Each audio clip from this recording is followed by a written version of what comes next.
morning. The November 14th, 2025 Select Budget Committee meeting will come to order. It is 9:30 a.m. I'm Dan Strauss, chair of the committee. Will the clerk please call the roll? Councilmember Hollingsworth is excused for the moment. Thank you. Councilmember Juarez.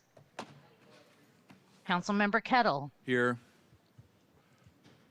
Council President Nelson. Councilmember Rink. Present. Councilmember Rivera. Present. Councilmember Saka. Here. Councilmember Solomon. Here. Chair Strauss. Present. 6 present.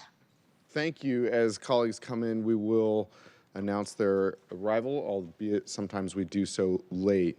We are going to move into the hybrid public comment period first, and then we will move into adopting the agenda so that we prioritize the folks that have come here and to allow us to do our business once we've heard from you. And so we currently have, I have 20 here. Can you confirm whoever's signing up, or how many people do we have here? That'll be one person extra. This will be 21 We got total in person, and we have 29 remote. Wonderful. So that does mean that we are under the 60-person mark, which means that everyone will receive 1 minute. If we are over 60 people signed up, we would drop down to 45 seconds or 30 seconds, depending on how many people are signed up. So that'll put us at having public comment for about the next hour. When I'll call groups of 10 people in a row, and if you can just line up, and we're going to tick through this quickly, jazz hands so that we can make sure to continue hearing the person speaking and rotate into the next person quickly. So moving into the hybrid public comment period, public comments should relate to items on today's agenda and within the purview of the Select Committee. We've added the hour public comment to the beginning of today's meeting for this section of the budget. So this does cover today and Monday's meeting that we will be having. Currently, we have, as stated, 29 people signed up remotely and 21 in person. That means that we'll start with the in-person public commenters and then move into the hybrid public comment. So for those who have called in, you can guess we will start speaking with you in about 25 minutes. Public comment period will be moderated in the following manner. Speakers will be called in the order in which they registered, and we'll begin with the in-person speakers first. When you hear a chime, that means 10 seconds are remaining. If you would like to give up the rest of your time to hear the next person, it never hurts. You don't have to use the full minute, but if you are exceeding the full minute, we will turn off the microphone. So when you hear that chime, you've got a couple seconds left. The public comment period is now open. We'll begin with the first speakers on the list. And so I'm going to read the first 10 names. We have Don Blakeney, John Scholes, Marcus Johnson, Stan S., Jonathan Betzal, Linda A., Saya M., Avery G., Noah Williams, and John Grant. And with that, I see that we have the timer up, and take it away. Good morning. Great. Good morning, council members. I'm Don Blakeney. I'm the executive director of the U-District Partnership. Happy to be here this morning. For the past 3 years, we have been working closely with the unhoused population in the University District, and through the great work of REACH and LEAD and other programs, we've been able to house over 60 people and shelter another 150. The key to the success of this work has been our ability to make meaningful and personal connections and build plans together with clients and help them navigate into housing. And Don, I'm sorry. We're going to pause, and we're going to start over. I'm going to give you your time right back. We've just had a fair amount of commotion on the dais, and so I want to make sure that everyone has the ability to give you their full and focused attention. Sure. Good morning, and for the record, we are now joined by Councilmember Solomon, Rink, Hollingsworth, Kettle, Strauss, Rivera, Saka, Council President Nelson, and Councilmember Juarez. We have a full quorum now. It is still only 9:34. We're almost on time. And once we take this moment of pause, we'll restart your time. I heard traffic was rough out there too. All right. Good morning. I will get started. Good morning, council members. Good to see everybody. As I was just explaining, I'm with the U-District Partnership Executive Director, and we've been working on the issue of homelessness for the past, well, actually longer than I've been with the organization, but I've been doing it with them for 4.5 years. And part of that work has been building relationships with people who are experiencing homelessness on the streets and building personal relationships in the neighborhood and making great progress with those connections. There's some money in the budget this time around, and I want to thank Councilmember Rivera and Strauss for putting money into so that we can continue that person-based outreach. It's really been effective at helping us get people into housing and into shelter. On the other side of the coin, there's also the pipeline of housing itself, and that pipeline is really important for us when we do build those relationships, that people have a place to go. And I know there's some conversation in the budget right now about $11 million for shelter space and what happens if the HUD money dries up, and trying to figure out how to balance all that, and want to make sure that we don't take away that as an option, because if we take away the shelter and the pipeline that we have in that $11 million, it could really undermine our ability to do that work. So thanks for considering that. Thank you, Don. Up next is John Scholes, followed by Marcus Johnson, Stan S. And if folks want to line up so that we can already be ticking through, that would be helpful. Good morning, John. Good morning, council members. John Scholes, President and CEO of the Downtown Seattle Association. Thanks for the opportunity to offer comment. I want to urge your support of the proposed $11 million in the mayor's budget to support additional shelter in our city that's desperately needed. And I want to also recognize the difficult situation you're facing, and that a number of housing providers in our city are facing, and our community as a whole, with potential federal cuts. But I would urge you not to rob Peter to pay Paul. We should do both of these things. Both are absolutely needed, and surely within the largest general fund budget that will be adopted in the history of this city, there are other places to look to support a contingency fund to protect our existing housing providers and their ability to keep people housed than to raid additional shelter dollars that are desperately needed. I urge you to get creative and look at other options to both fund a contingency to guard against federal cuts, and to help more people off the street by creating emergency shelter. Thank you. Thank you. Marcus Johnson, good morning. Hello. My name is Marcus Johnson. I'm the Director of Clean and Safe Operations at the U District Partnership. I'd just like to come and say thank you to Councilmember Rivera for her sponsorship of Budget Action OED 004B, which will provide cleaning funds for the U District, Ballard, and Capitol Hill. We have a 5-member clean team in the U District, and we maintain over 3.5 square miles. So we're very small, but we accomplish a lot. In the last year, we've cleaned up 3,000 bags of trash, cleaned up over 7,000 graffiti tags, hundreds of biohazards, hundreds of hours of pressure washing. We maintain 75 flower baskets. We've maintained dozens of outdoor dining tables. And right now, we're cleaning up to 2,000 pounds of leaves a day. So this money would help increase our capacity to do other things like additional litter routes. We'll be able to do more things like pressure washing, and it will also allow us to increase our capacity to clean, maintain, and activate our public spaces. So thank you, council members, for your investing in the vitality of our communities. This money will go a long ways to increase our capacity for the clean team. Thank you. Thank you, Marcus. Stan Shikuma, followed by Jonathan. Good morning, Stan. Good morning, and thank you for allowing us to speak here. My name is Stan Shikuma. I am one of the board members of the Sadako Renewal Project. As you may remember, the Sadako statue was stolen rather viciously a year ago, and we want to thank Councilmember Rivera for seeking to provide funding to replace it. This is statue is representative of so many different communities within the city of Seattle: the Japanese American community, the Peace community, children. It's just a spiritual monument as well as a piece of art. And to have it gone, I think, diminishes the city itself. This is an opportunity for the city to make a statement about what our spiritual values are. Do we value children? Do we value peace? And I urge you to support it. Thank you.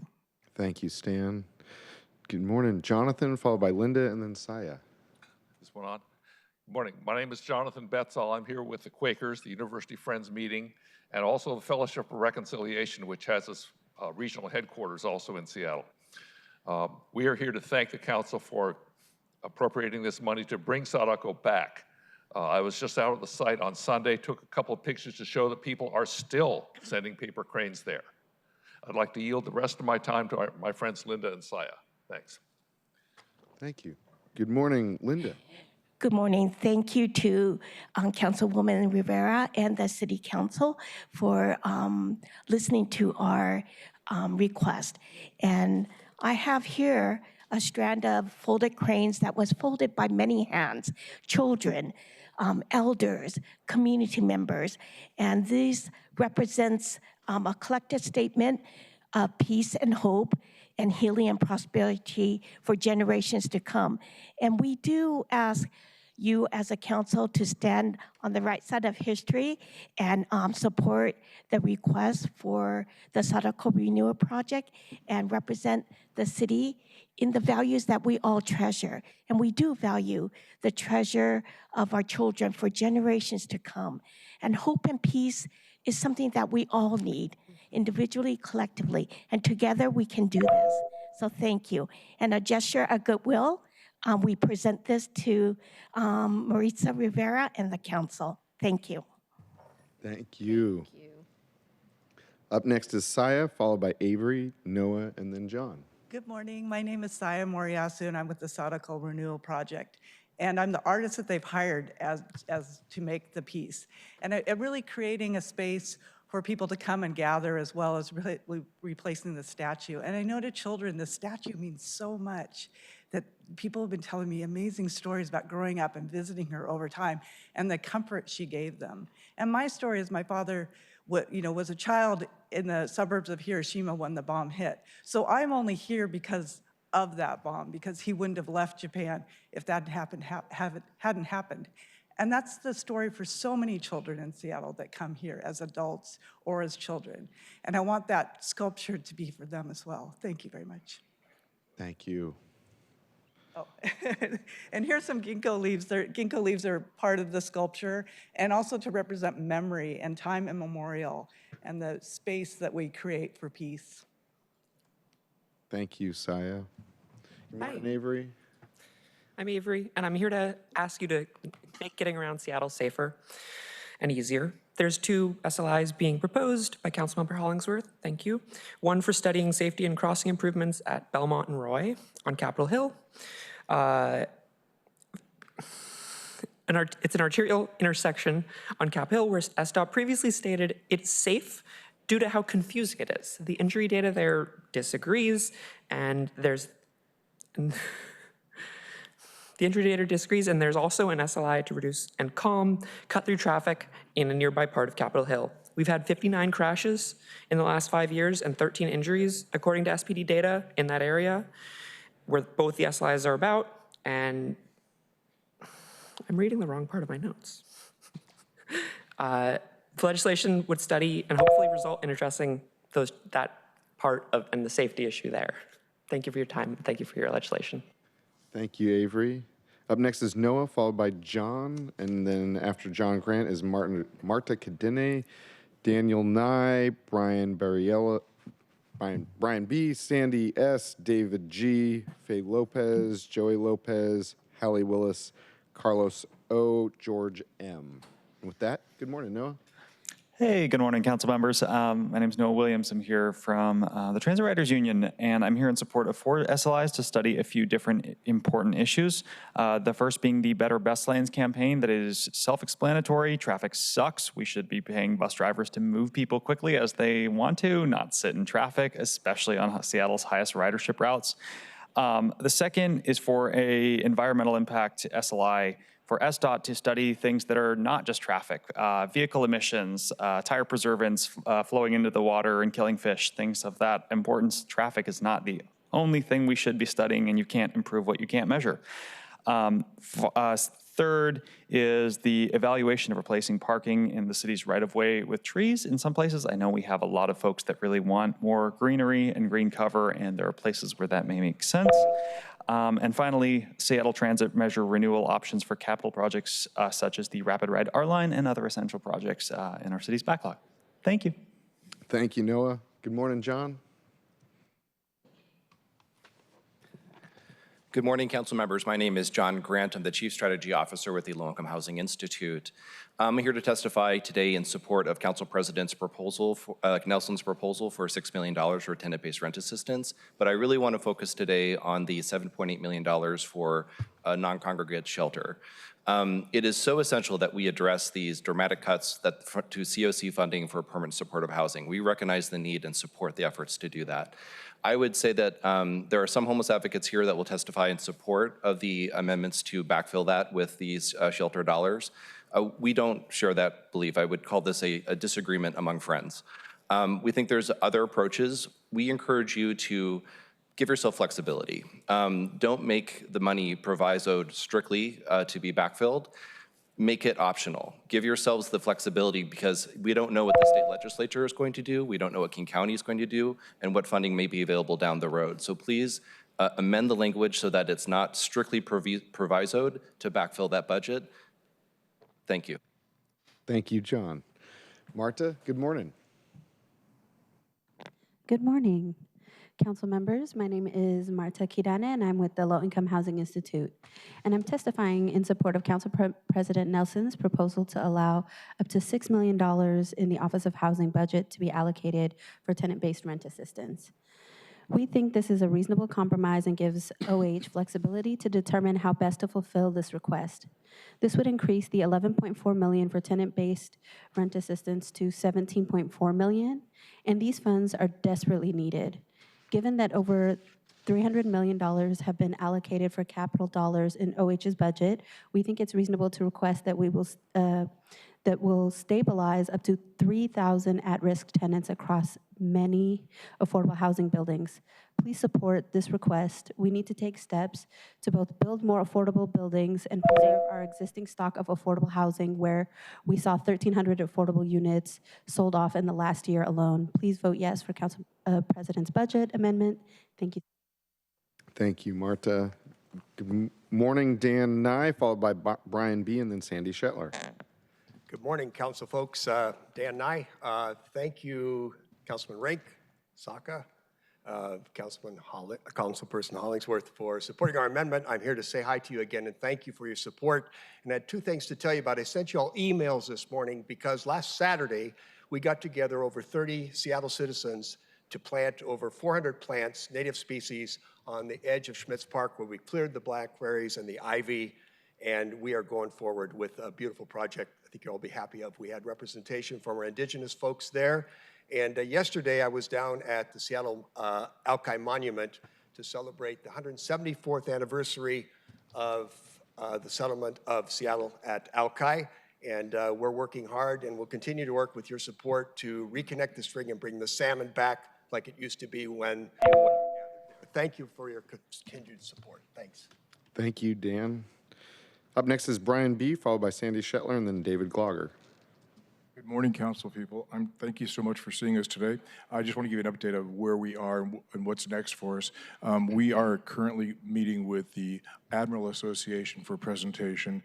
We just met with the Alki Community Council, and we have a meeting with them. We've also been invited to do a 3-panel kiosk at the Southwest Historical Society to present our project and to talk about the history of the Alki and the indigenous people. I sort of want to give you an update that our 501c3 is very active. We have over 300 active members now. At our last event, we had over 32 people help us plant plants. Next Saturday, we're planting over 60 trees, so that's in the works. If anybody would like to join us, please do so. Thanks again for seeing us today. Just want to give you an update. Thank you, Brian. Up next is Sandy Shetler, followed by David Glogger, and then Faye Lopez. Hi, I'm Sandy Shetler with Tree Action Seattle, and I'm speaking in support of the revised budget actions submitted by Councilmember Rivera to add $100,000 to Councilmember Saka's urban forestry consolidation SLI. Seattle's trees save hundreds of millions of dollars every year by lessening demand on our built infrastructure, and even more by providing critical human, mental and physical health benefits. Yet despite how much we need them, we're losing trees at an alarming rate, while we also spend ever-increasing amounts on a patchwork of urban forestry programs across 9 different siloed departments. Funding the urban forestry consolidation study is the equivalent of hiring a financial planner when you're drowning in debt. You think you can't afford to, but actually you can't afford not to. So thank you. Thank you. Good morning, David, and my apologies, Faye. I see you, Faye Lopez Gayette, but up with you, David. Good morning. Morning, Council. My name is Dave Gloger. I live in District 5. And for a moment, I'd like to imagine you were the CEO of a large corporation and you found out that you had 9 different divisions doing things differently in each one. First thing you would do is form a study to look at that and see how you could be more efficient and take best practices from each of those and consolidate those practices. So with that in mind, I ask you to support Councilmember Saka's SLI to study our urban forestry divisions and support Councilmember Rivera's to fund it. You can't make improvements in your processes if you don't put a little money. It's a small amount of money, and I ask you to support this. We can make our trees more important and save money in the process. Thank you. Thank you, David. Faye, and my apologies for not being able to read well. Good morning. Good morning. Good morning, council members. My name is Faye Lopez-Getke, Co-Executive Director of Purpose Dignity Action. We're here to ask that the proviso pulling $11.8 million in funding for new high support shelter capacity be revised. We absolutely concur that the city and King County should develop a contingency plan in the event that our region receives little or no HUD continuum of care funding in 2026. However, it is also untenable that we would not add high support shelter capacity. It's essential that there be a credible, effective, ongoing response to the challenges our neighborhoods face when people with complex needs are forced to live their lives in public spaces. Bringing the community solutions model to Pioneer Square and the lead up to FIFA events in spring 2026 is exactly the kind of person-centered care response that many have called for as FIFA approaches. We support Councilmember Kettle's proposed amendment and any other approach that would restore the small amount of added shelter capacity that had been proposed for this coming year. Thank you. Thank you, Faye. And I see our clerk is taking a well-deserved moment, so I'm gonna just give you a time and I'll wave at you with 10 seconds left. So, so it means whenever I can go for 10 minutes, right? No, that's okay. Thank you.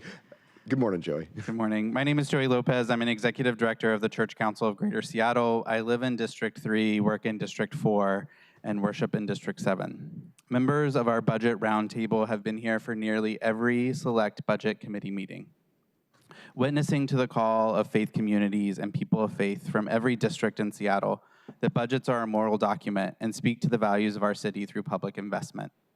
My faith tells me over and over to welcome the stranger and to attend to those in needs.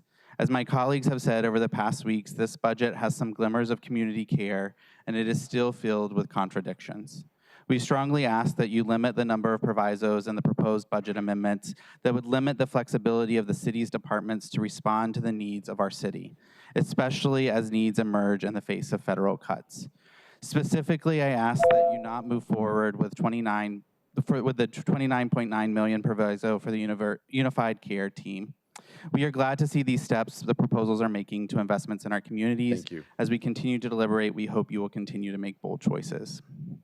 Thank you, Joy. And we have the clerk with us, whether they're here in person or not. With that, we have Hallie Willis, followed by Carlos Ortiz, George M., Harper Nally, Tim Brown, and then if you want to sign up, you've got the opportunity here. Good morning, Hallie. Good morning, council members. My name is Hallie Willis. I'm the policy manager at the Seattle-King County Coalition on Homelessness, and I live in District 5. The continuum of care NOFO dropped last night, and it places, as we feared, a 30% limit on housing funding and makes other changes that make it so 60% of our entire grant could be at risk. We're expecting an update with more information later today. It's extremely concerning that this year, up to 60% of our $67 million grant could be up for grabs. That's $40 million. It has always been our position that we need to sustain the housing that we have before we start anything new across the budget. Thank you to Councilmember Rink and Strauss for your leadership on this issue. It is imperative that we sustain all and protect all of the funds that we have available for this purpose. Thank you. Thank you. Up next is Carlos Ortiz, followed by George M. Carlos, good morning. Good morning, Council. Hello, my name is Carlos Ortiz. Speaking today as a Nicholsville participant. The proposed budget feels disconnected from what people living outdoor actually needs. The recent election was a mandate Seattle and King County voters elected progressive leaders at every level because they wanted a humane housing first response to homelessness. Please honor that. When you reduce the funding for shelters, hygienes, or outreach, I know you are just balancing numbers, but you're also making it harder for people like me to survive. I just want this council to be aware that the Stay House, Stay Healthy Coalition, who are essential partners in preventing eviction and protecting tenants, please be aligned with that. You can't put a Band-Aid on this and then just expect the problem to go away. Thank you. Thank you, Carlos. Up next is George. Following George will be Harper and then Tim. And then we'll move online. So if you are a call-in registrant, we are about to change over to you. Morning, George. Good morning. It's actually George Hacker, not George M. But I really missed your handwriting. I'm bad at reading. Good morning, though, and good job to Mercedes Rank for kicking butt on her election. But like he said, it's everybody voted for progressive, so that shows that they want housing, safety, dignity for everyone, including those of us without homes. This budget threatens the very services that keep us alive. Cuts to shelter and outreach will push more people into danger. Putting the welfare of our homeless friends and neighbors into the hands of a business lobbying group with no experience puts people's lives at risk. Reject the proposal for the DSA to contract with the city on this issue. I also want to have strong support for Be Seattle and the Stay House, Stay Healthy Coalition because they prevent homelessness at the front end. Please pass a budget in line with the public's demand for compassion and action. Thank you for your time. Thank you, George. Up next is Harper, Tim, and then whomever else has signed up on this sheet. And then we will move into online public comment. I'm just going to read their names real quick. We have Kate Rubin, Nafaso Samatar. You are not present. You need to call in now, Nafiso. My apologies. June Blue Spruce, Steve Zemke, Lauren Fay, Lydia Felty, Amarantha Torres, Aaron Tulloch, Linda Mitchell. You are the first 10 virtual speakers. With that, good morning, Harper. Hello, I'm Harper Nally. I'm here from Transit Riders Union.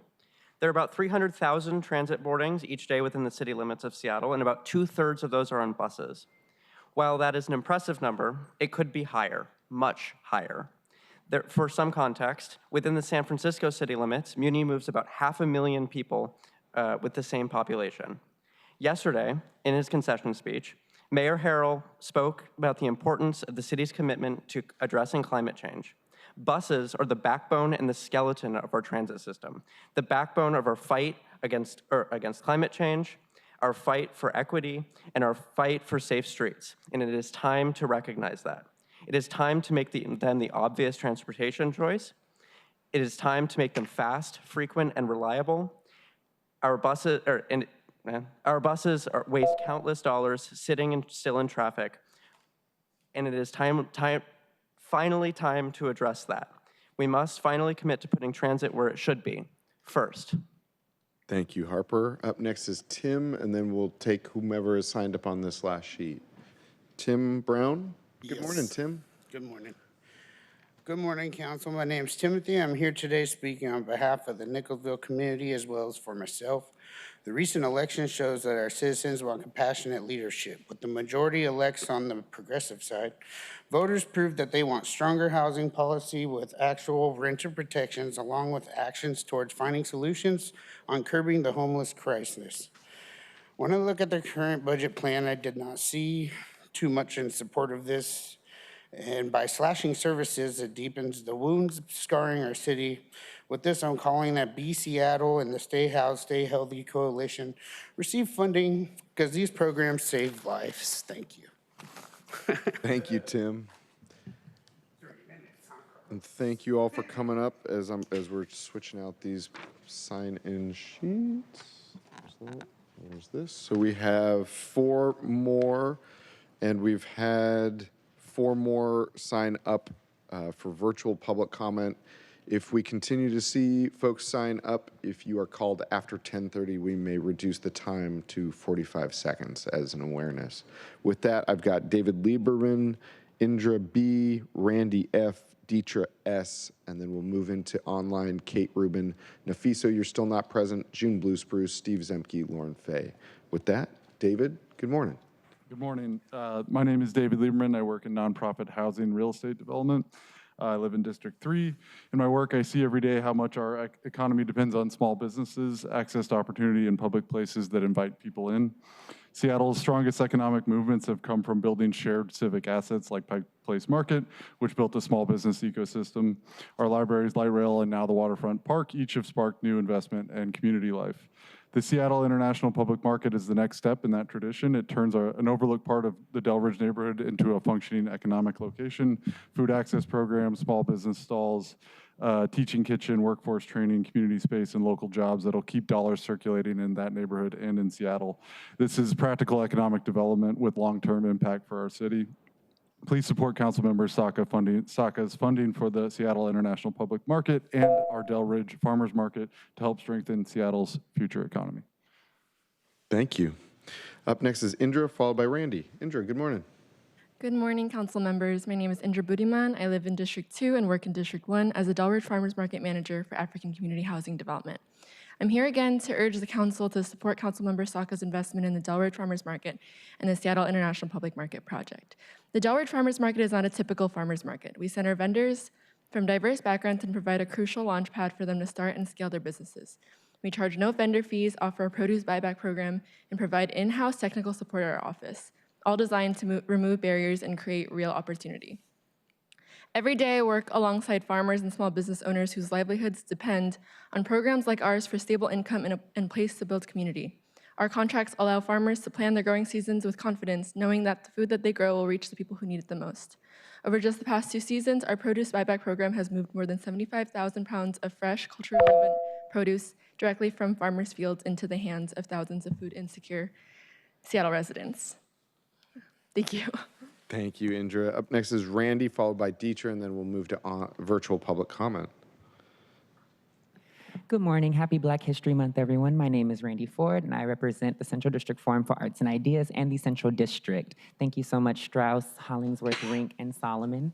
The Central District historically has been a redlined Black neighborhood, and to this day, it is unrecognizable. I'm speaking for the small businesses that continue to be erased throughout the year. The funding, the lack of funding and support is abominable. And I'm hoping that you consider really putting the Black people first, the ones who carry the culture, the ones who carry the history, the one who carries the flavor in everything that we do. A lot of businesses and nonprofits like myself are responsible for hosting majority free programming and getting little in return. So I really hope that you really invest deeply in the Black businesses in the Central District and especially in the Black arts. We're seeing a lot of local artists move away because they cannot see themselves here. We're seeing transplants take 10 years to find a Black person that they can connect with. Please do better. Thank you. Thank you, Randy. Up next is Dietra. Dietra S.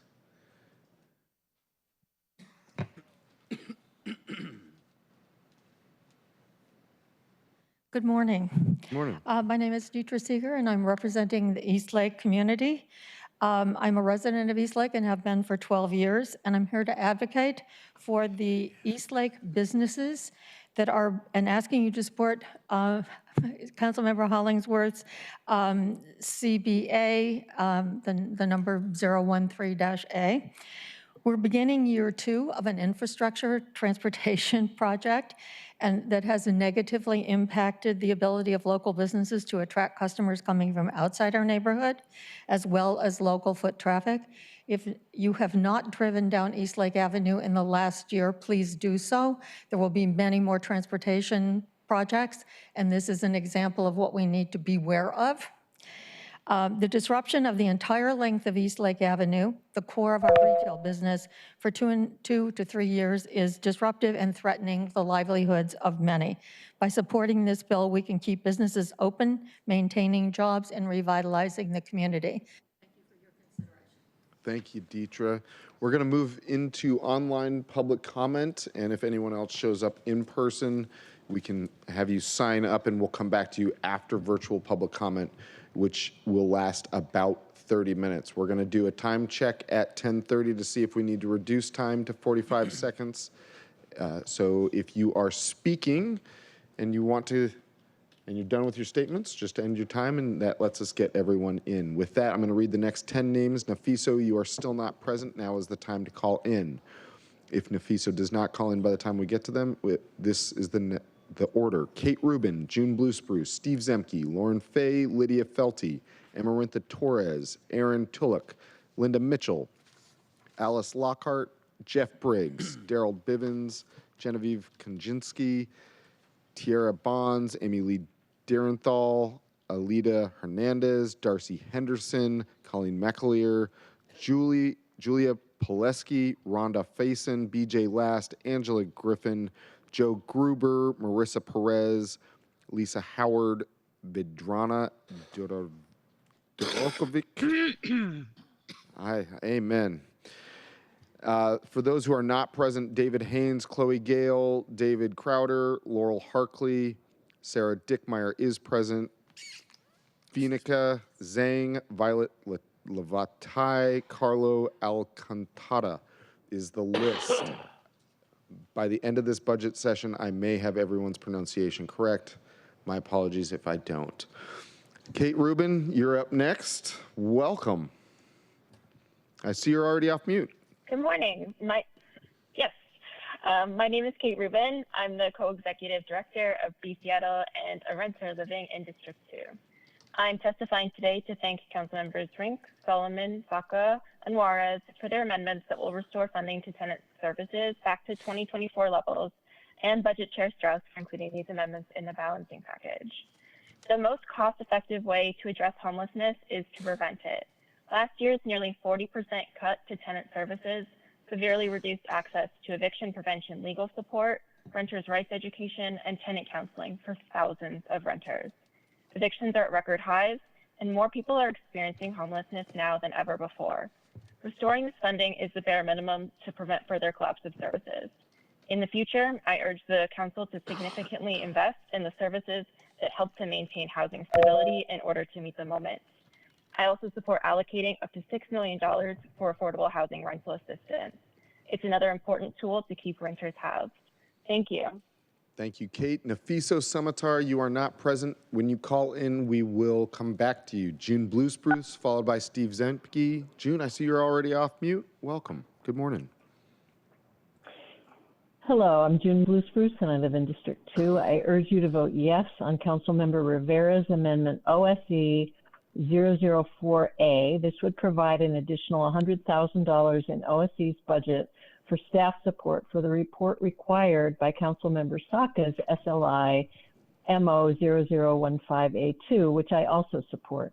This report is essential to preserve and grow Seattle's urban forest. Consolidating urban forestry oversight, regulation, and protection in one department makes sense administratively, economically, and environmentally.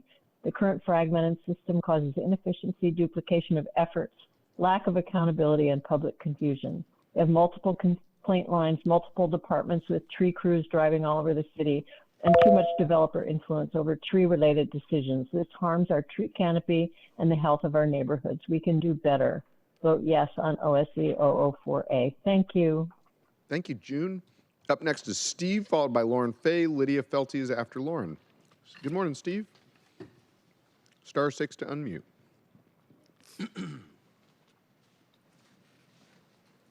Mr. Zemke? If Steve, star 6 to unmute, Steve. We're going to leave Steve promoted. If we could also move on to Lauren Fay. After Lauren is Lydia, followed by Amarantha. Lauren, I see you're here. Star 6, take it away. Good morning. Good morning, Budget Chair Strauss and members of the committee. My name is Lauren Fay, and I'm here today speaking for DESC, the Downtown Emergency Service Center, in strong support of critical budget items related to federal funding cuts. For months, we've heard that $67 million in federal funding could be at risk in our community, and last night our fears were realized when the application we need to complete as a community to renew this funding was released. As feared, the application includes new components that will significantly limit, if not decimate, our ability to receive the resources we need to keep thousands of people housed. For this reason, it is critical that you all support Mayor Harrell's proposed $9.3 million reserve for federal funding, Councilmember Strauss's proposed amendment to add $1.06 million to the reserve for federal cuts, and especially Councilmember Rink's proposed proviso which would prioritize $11.8 million to sustain COC-funded programs. Now is the time to act, and we are so grateful for the leadership of Councilmember Rink on this issue and so many others at City Hall who've been taking this issue and treating it with.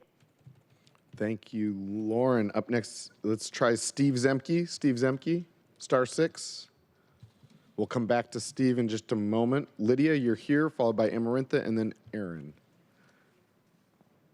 Welcome, Lydia. Good morning. Good morning. Good morning, council members. I'm Lydia Felty. I'm a D3 renter and interim co-chair of the Seattle Renters Commission. And I'm here on behalf of the Renters Commission to share our support for the $4 million proposed for rental assistance for renters in affordable housing, as well as the $50,000 in funding for the Renters Commission that's included in the balancing package. As you know, it is far more humane and cost effective to keep people in their homes rather than wait until they have already lost housing. And we thank Council Members Rink, Solomon, Saka, and Juarez for their amendments that will restore funding for tenant services, and Councilmember Strauss for including those in the balancing package. We also urge you to fully reinstate tenant services funding by adding $500,000 beyond what was included in the balancing package. Tenant services have proven incredibly effective. They help families stay housed, support landlords, and reduce pressure on emergency systems. Fully funding both rental assistance and tenant services is an urgent step toward a just, stable, and thriving Seattle. Thank you. Thank you, Lydia. We'll try Steve Zemke one more time. Steve Zemke, star 6. Star 6. Steve. Come back to Steve. Amarantha Torres, followed by Aaron Tillich, Linda Mitchell. Good morning, Amarantha. I see you're already off mute. Good morning.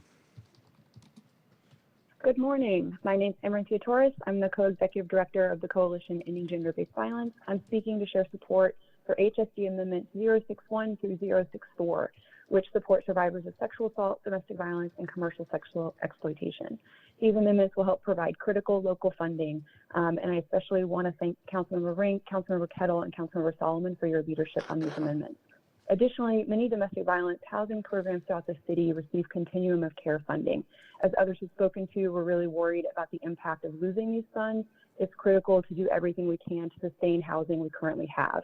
Protecting the COC proviso and supporting additions to the reserve are good places to start. Finally, in solidarity with partners who support youth survivors, immigrant and BIPOC survivors, and queer and trans survivors, we also support HSB 048, HSD 050, OIRA 001, SDCI 006. And as we near the end of the budget process, just want to say I've really appreciated getting. Thank you, Amarantha. If you have any further comments, please feel free to send them in to the secret email council@seattle.gov. Steve Zemke, star 6.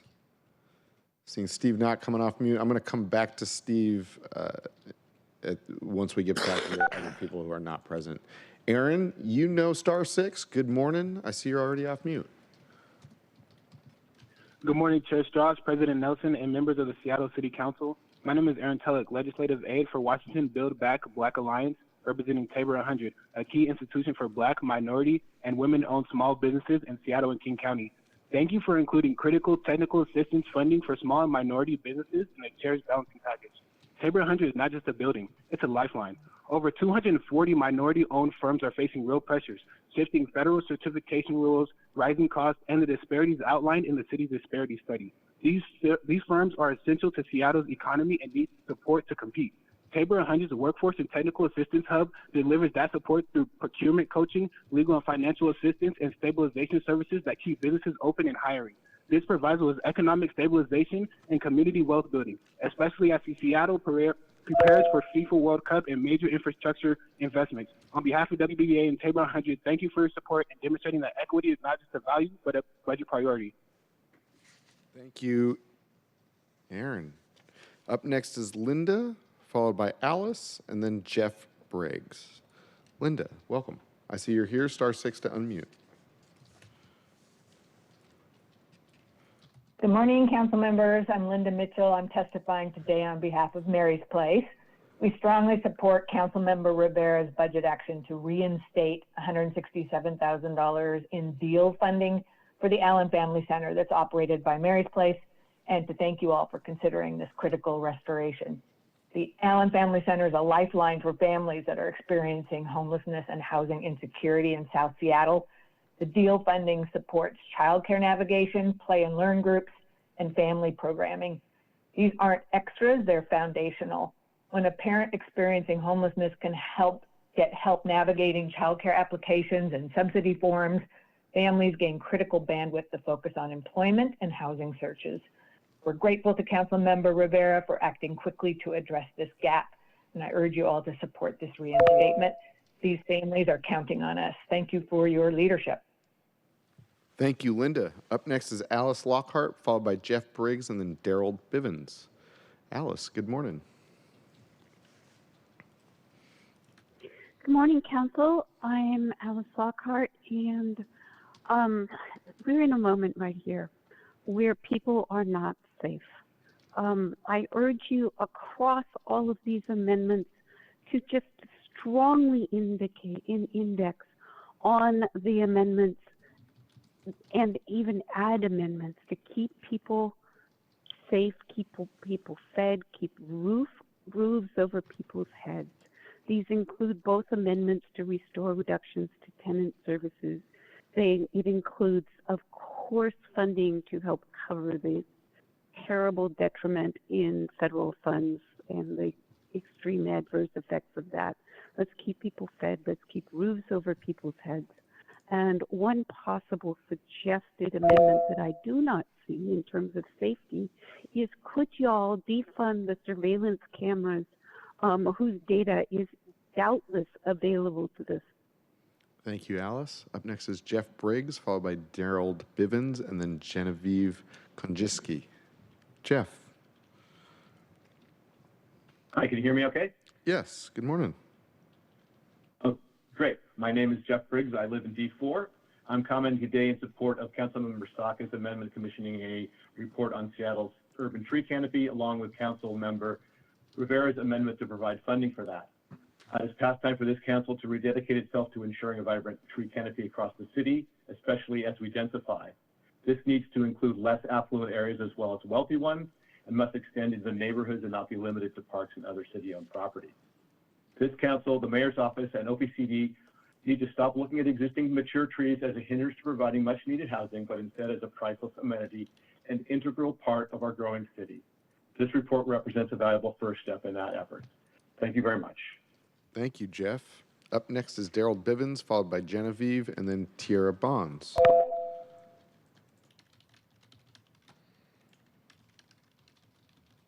Daryl, I see you've been promoted and you're already off mute. Welcome. Awesome, welcome. Thank you. Good morning, council members. My name is Daryl Bivens, and I am a program coordinator for Cable 100, directly assist the fulfillment of the FAS program. I want to take the time to thank the chair, balancing package, city council members for the ongoing support of Cable 100, the amendment to increase FAS general funding, support WMD stabilization and technical assistance. Once we help build upon, continue providing the technical assistance services that support businesses as they seek opportunities for protecting business in the city of Seattle. These services have included one-on-one business development and bid preparation consultation, bid-specific workshops and seminars centered around active city projects on open gov procurement, along with vital resources to help connect both the city and small businesses through strong networking and lasting connections. Thank you again for your continued support of small business and the continued investment in our city. That is my time. Thank you, Daryl. Up next is Genevieve, and then Tierra, followed by Amy Lee. Hi, can you hear me? Yes, we can, Genevieve. Hi, I'm Genevieve Konjiski. I live in District 3 and work at the Free Center Service Team Feed. I'm here to oppose Sarah Nelson's amendment HSD 057A1 and Rob Saka's amendment MO 005A1. I have years of firsthand experience distributing safer smoking supplies, and I know that without these resources, our neighbors will be forced to make life-ending choices. It's been proven time and time again that providing safe supplies does not enable more people to use, but instead encourages them to make healthy choices. Distribution sites are the safe spaces where people who use drugs can exist without the flagrant judgment and trauma passed by most members of the city. The epidemic of addiction in Seattle is the symptom of insufficient housing, employment, and social services. This is also why Councilmember Saka's amendment to inflate the care team budget is not a solution, but instead a force of continued oppression. States do not help people. Instead, they face the continued trauma of losing their belongings and communities. As a civil witness and supporter of individuals being swept, I have seen this firsthand, and I know that there's no question that this money would be better suited for housing, social services, or healthcare. Thank you, Genevieve. Up next is Tiara, followed by Amy Lee, and then Alita. Good morning, everyone. My name is Tiara Bonds, and I'm a small business owner here in Seattle. I'm here to speak in strong support of funding the Tabor 100 Small Business Technical Assistance Program. I speak from two perspectives, a business owner who has directly benefited from receiving technical assistance, as well as a business owner who currently provides technical assistance to other businesses. Receiving this assistance from Tabor has allowed me to secure almost $500,000 in government grant funding, allowing us to provide wealth-building financial education to underserved businesses in Seattle. Which brings me to my second perspective. We know that many Black-owned, BIPOC, and immigrant-owned firms face historic hurdles. Technical assistance is the critical gap that transforms potential into prosperity. When we fund this program, we're not issuing a handout, we're making an investment in community wealth creation, and this investment directly increases the economic resilience. I urge you to prioritize and sustain the funding for the Tabor 100 Small Business Technical Assistance Program. Thank you. Thank you, Tiara. Up next is Amy Lee, followed by Alita, and then Darcy. Amy Lee, good morning. *6 to unmute, Amy. There you are. Good morning. Good morning, council members. I'm Amy Lee Darenthal, the Executive Director at the Center for Active Living, formerly the Senior Center of West Seattle, and I'm also a member of the SHSC Budget Task Force. And I'm here to voice support for all the investments that are included in the budget package. The $250,000 for senior centers, $250,000 for senior meals, all the investments for gender-based violence, restoring tenant services, and increase in federal reserve, et cetera. I want to do a special thank you to Councilmember Saka for increasing funding for the senior centers and Councilmember Hollingsworth for $250,000 for senior meals. Older adults are the fastest growing unhoused population in Seattle. Senior centers provide meals, case management, housing navigation, and social connection, proven strategies to prevent homelessness. So I encourage you to keep those investments in the budget. Thank you so much. Thank you, Amy Lee. Up next is Alita, followed by Darcy, and then Colleen McAleer. Alita, good morning.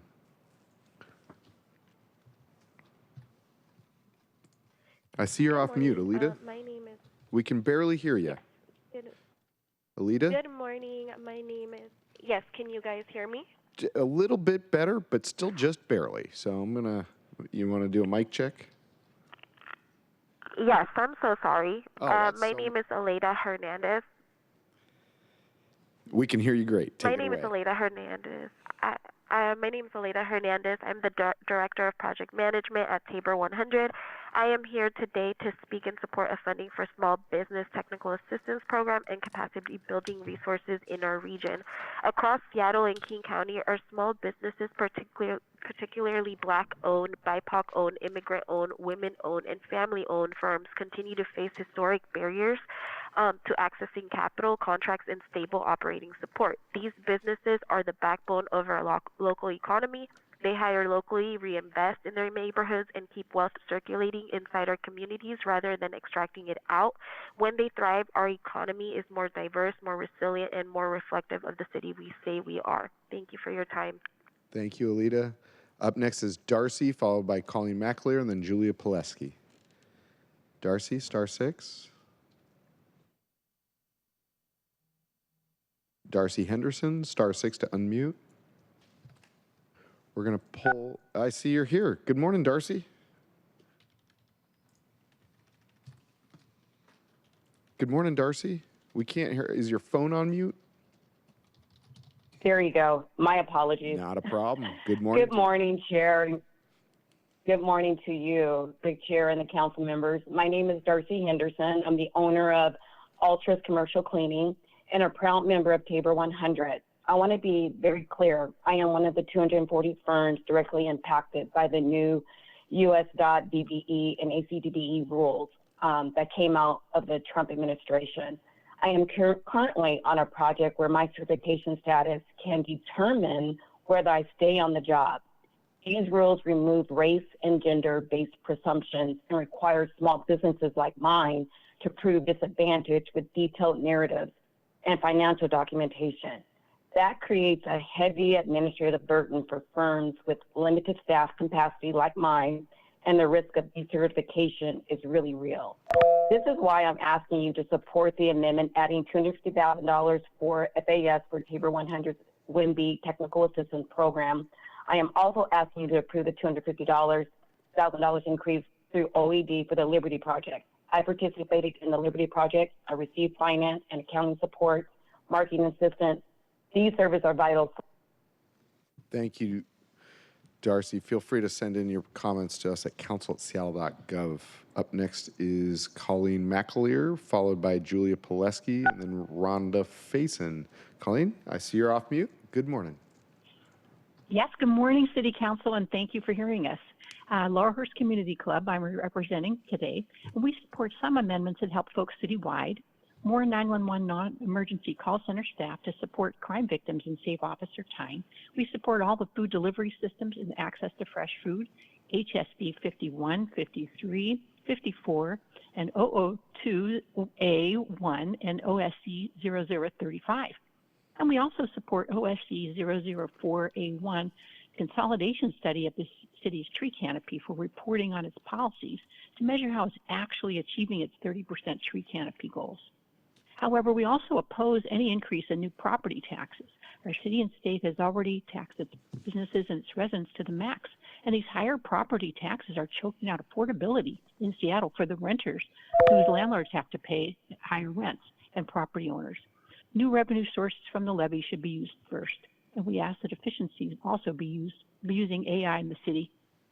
Thank you, Colleen. Feel free to email us as well. Julia, and then Rhonda Faison, then BJ Lass is on deck. And Julia, you're already off mute. Good morning to you. Hi, good morning, council members. My name is Julia Pileski, and I'm calling to voice my support of Councilmember Hollingsworth's proposed amendment S.035SA1 for safety improvements at the Belmont Avenue East and Roy Street intersection. I live just a few buildings down from this intersection and can say firsthand just how dangerous it is, not just for pedestrians and cyclists, but also for drivers.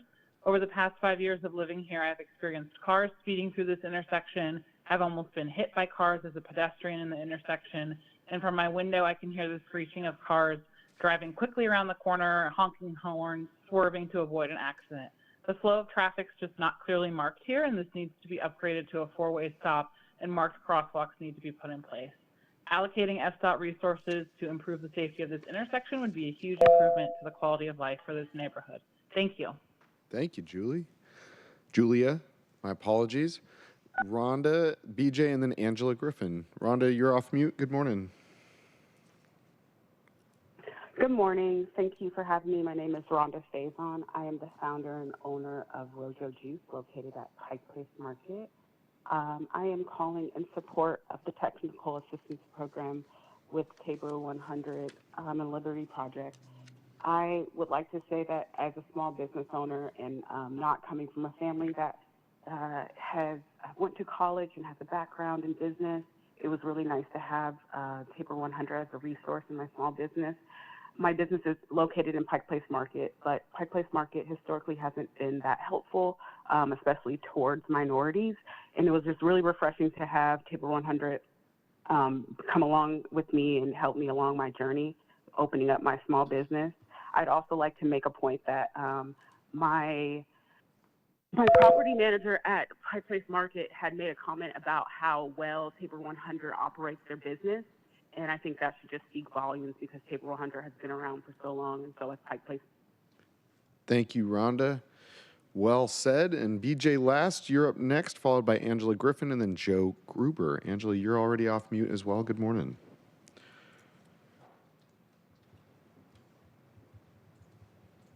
Good morning.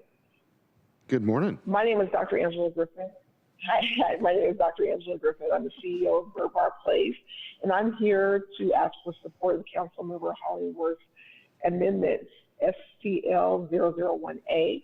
This amendment invests $100,000 to partner with trusted community organizations to expand recruitment into Seattle City like the apprenticeship program for Seattle's Black community who have faced decades of displacement, gentrification, and exclusion from high-wage career pathways. This is not just a workforce strategy, it's an equity strategy. In Seattle, Black residents have now make up less than 7% of the population. Rising housing costs have pushed many Black workers out of the Central District and South Seattle, forcing them to commute into the city. At the same time, participation in electrical and skilled trade apprenticeships remains disproportionately low. We ask for this support to expand apprenticeship programs with Seattle City Light and organizations like. Thank you, Angela. That was Rhonda. Thank you, Rhonda. Up next is BJ. I see Angela is saying that it's already spoken on the sheet, though. Correct. Angela, so I took that out of order. My apologies, everyone. There's a lot moving on, and sometimes the list gets confusing. BJ, I see you're already off mute. Gold star, take it away. Good morning. My name is BJ Last. I'm a Ballard homeowner. I'm calling in opposition to the amendment that would proviso $30 million and require it to be spent on suites, aka the Unified Care Team. This is money that could actually be going to services to help people actually get inside and to increase the amount of shelter capacity that exists, not to just simply displacing people, shuffling them around the city, further destabilizing them by causing them to lose lots of their possessions and just that are incredibly harmful and also that literally kill people. We keep seeing record numbers of people dying while living outdoors. The sweeps are a big part of that. Also, I find it incredibly telling that council members that have repeatedly been claiming that there is a massive staffing crisis on SPD want to go and force SPD to spend $2.2 million to stand around at sweeps. For the comparison, $2.2 million is the equivalent of 12 cops. So that's more cops that are currently investigating sexual assault. It really shows where council's priorities are that you want us to force. Thank you, BJ. As always, feel free to email us at council@seattle.gov. Back in the correct order, Joe Gruber's off mute, Marissa Perez, followed by Lisa Howard. Joe, good morning. Good morning, council members. My name is Joe Gruber, and I'm director of the University District Food Bank. Thank you for supporting the recommendations of the Seattle Human Services Coalition, including the increased investments for seniors, senior meals, and gender-based violence prevention. Thank you for preserving the mayor's proposed increased investments in food security, including the $3 million for food banks and $1 million for meal providers. Thank you for supporting the Sodako renewal project. It was a neighborhood treasure whose absence is missed. Thank you for your increased investment in expanded outreach for unhoused individuals in the U District and Ballard. 20% of our food bank customers are unhoused, and we see the positive impact of this work already, so support its expansion. And finally, I want to offer strong support for Councilmember Rivera's amendment to increase food access services at Magnuson Park. While we offer a weekly pantry there and provide home delivery services, we know through resident focus groups and annual customer surveys that more food access is needed to improve food security. This investment is critical to that. Thank you. Thank you, Joe. Up next is Marissa Perez, followed by Lisa Howard, and then Vidrana D. You are on deck. Marissa, good morning. I see you're already off mute. Good morning, Chair Strauss. Good morning, everyone. My name is Marissa Perez, Director of Seattle Human Services Coalition. I'm also a renter in District 1. I want to thank you all for the increased investments in human services across many sectors and urge you to protect the Federal Reserve funds and other investments in wage equity, housing, and human services. As you have heard, the COC notice of funding came out yesterday, and there are definitely others who can speak more eloquently about that, but it will put our homelessness and housing providers at extreme risk of not only cutting services, cutting shelter space, cutting staff, but many of them may face closing altogether. We support HSD 082A1 and FG 101B1, protecting and increasing the Federal Reserve to ensure that no agency has to face closing. Now is the time to strengthen our human services, prioritize investments in existing services. Thank you for your support for the basic needs of our community, and we look forward to continuing to work with you. Thank you, Marissa. Up next is Lisa Howard, followed by Vidrana D., David Haynes, then Chloe Gale. Good morning, Lisa, and I see you're already off mute. Good morning, council members. Hi, my name is Lisa Howard, and I'm the Executive Director of the Alliance for Pioneer Square. Over the last year, our neighborhood has worked tirelessly to ensure alignment in the neighborhood that is responsive to our community needs, including creating a safe environment for all. We know that there are many people doing great work here, and we know that there are major gaps. Now is not the time to pull back. We're at a critical point and people are in need. We encourage you to include the $11.8 million for high support, non-congregate shelter, as it is a critical piece of one of our largest needs in our city and our neighborhood. We appreciate the work being done to salvage planned shelter. Please support Councilmember Kettle's amendment to restore funding. Thank you. Thank you. Up next is Vidrana D, then David Haynes, then Chloe Gale.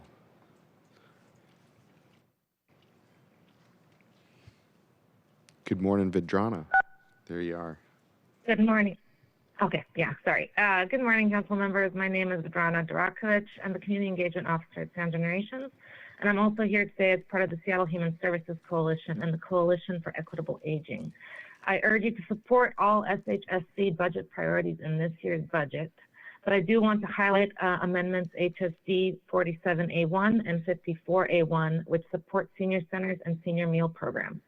I do want to also take this opportunity to thank Councilmember Saka for championing the ask for additional investments in senior centers and Councilmember Hollingsworth for supporting senior meals. Older adults are the fastest growing population in Seattle and in King County, and many are being hit hardest by cuts to Medicaid, Medicare, and SNAP.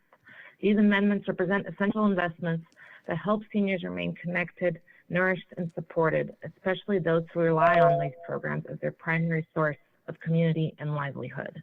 So thank you for your time and for prioritizing a budget that honors the dignity of the people we serve. Thank you. And up next, we have David Haynes, followed by Chloe Gale.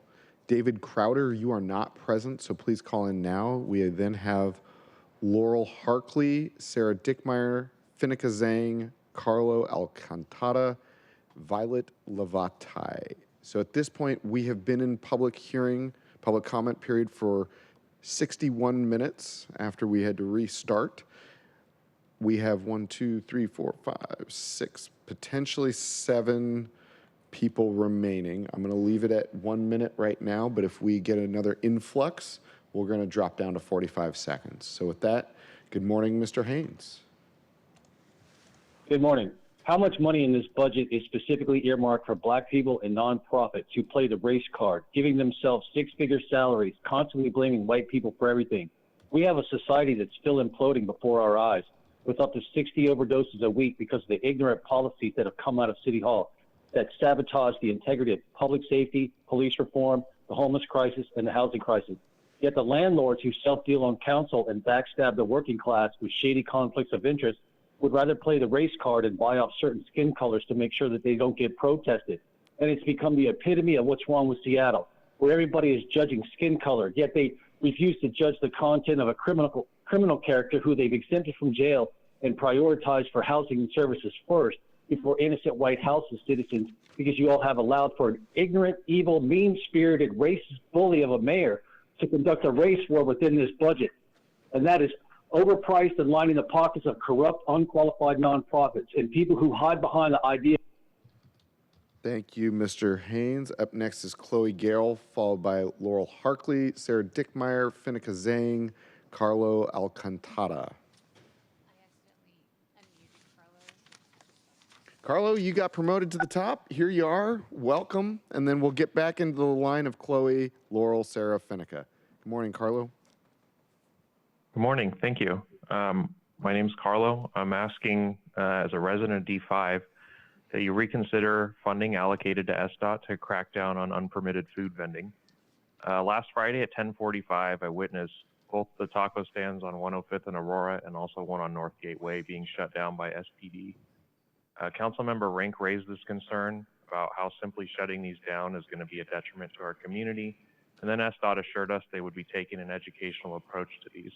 So I'm asking how this approach of sending SPD to shut these down qualifies as education. Also want to highlight you, Councilmember Strauss. You said it best that this has been the most positive activation of space that Aurora has seen in a long time. And it would be wrong to simply shut them down. I wanted to address the issues raised by Councilmembers Kettle and Saka as well about unpermitted vending undercutting and harming farmers markets and small businesses. And I ask how these being shut down on Aurora harm those businesses.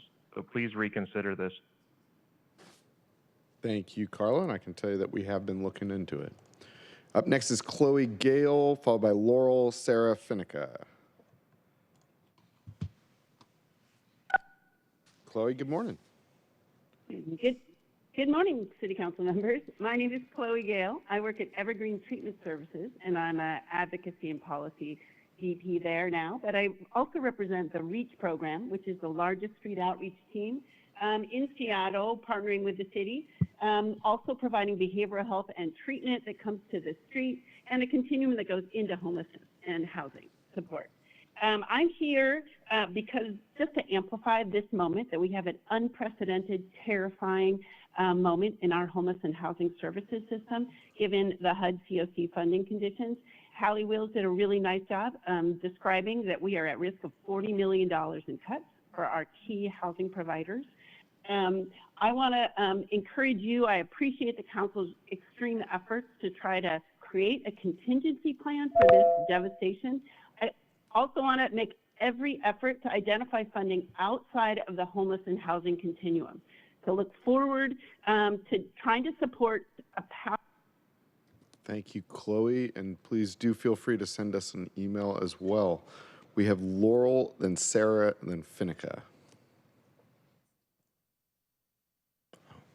Hi, I'm calling in because while our city, county, and state overindulges Black ethno-nationalists, the Jewish community gets no advocacy or support from social or racial justice organizations. Quite the opposite. We are silenced in part because so much of it is forwarded by Black supremacists and Islamists who are dishonestly called racial justice activists.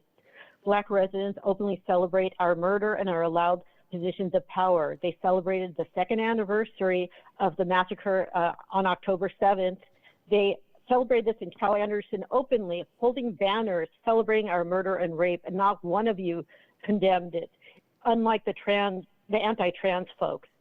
Amanda Seals was sponsored by the Office of Arts and Culture. If this is okay, that's great. Then let's see somebody like Laura Loomer or Pamela Geller, who are very similar, be sponsored. They say they're anti-racist, but it's clearly just Black supremacy. And I know that's harsh, but it's true. And we need a... Thank you, Laurel. Feel free to email us at council@seattle.gov. It goes to each council member directly. Sarah Dickmeyer, followed by Finica Zhang, and then Steve Zemke is the final person signed up. David Crowder and Violet Lavatai are not present. Call in now.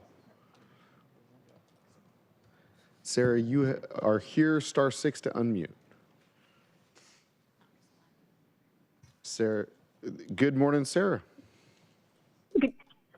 Good morning, council members. My name is Sarah Dickmeyer, External Affairs Manager at Plymouth Housing, speaking in support of contingency reserves for federal COC cuts to permanent housing assistance.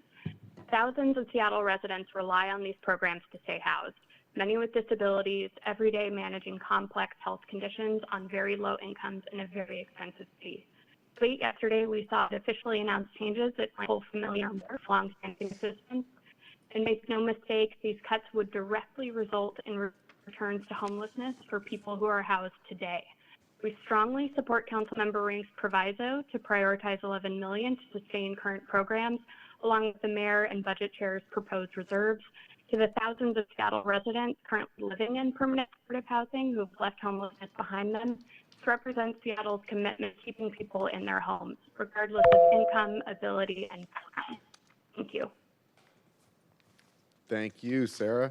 Up next is Finica Zhang. But before we begin, currently elected officials have the right to jump the queue if you'd like to make public comment.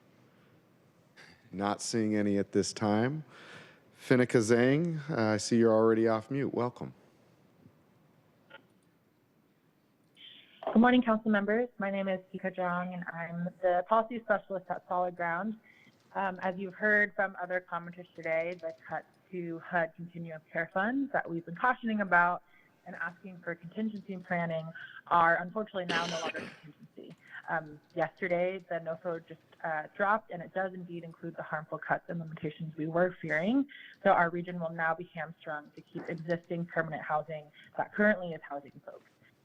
So we just want to urge the council and thank the council for doing the legwork on this and including amendments that help plan for this.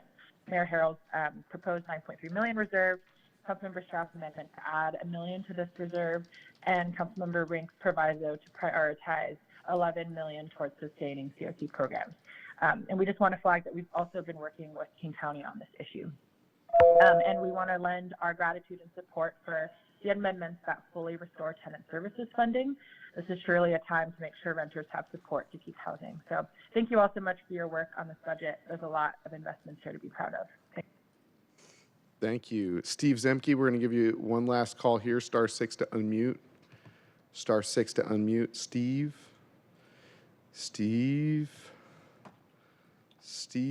Zemke. If anyone's taking tallies, you can put him down for supporting trees. With that, we are going to close the public comment. And Mr. Mayor, before you continue on, we're going to close public comment now. I'm going to read the remarks I was going to say later on, but since you're here, I'd like to address you and your team directly, which is to say thank you to you and your team for your incredible service to this city. I remember 4 years ago when you were sworn in with a mask on, our city looked so different than it does today. Today, we're able to look and argue about the margins because we're not arguing about the biggest challenges before us. Our city is a healthier and safer city because of the work, leadership from you and your entire team. It's been an honor to get to work with you over these last 2 budgets. They've been the least contentious budgets that I've seen in many years, and that's because of your strong work and your commitment to the people of the city. And thank you for instituting the understanding, philosophy, and perspective that we are all together in this as one Seattle.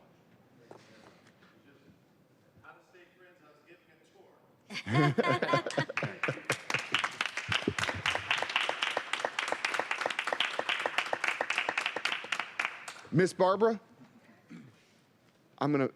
I'll see you later. If you don't know, Miss Barbara is one of the most important people in City Hall, and you have changed the way that people are greeted and welcomed into our city to receive the basic civic services that all Seattleites deserve. Miss Barbara, you have inspired me in ways that you'll probably never know. Thank you.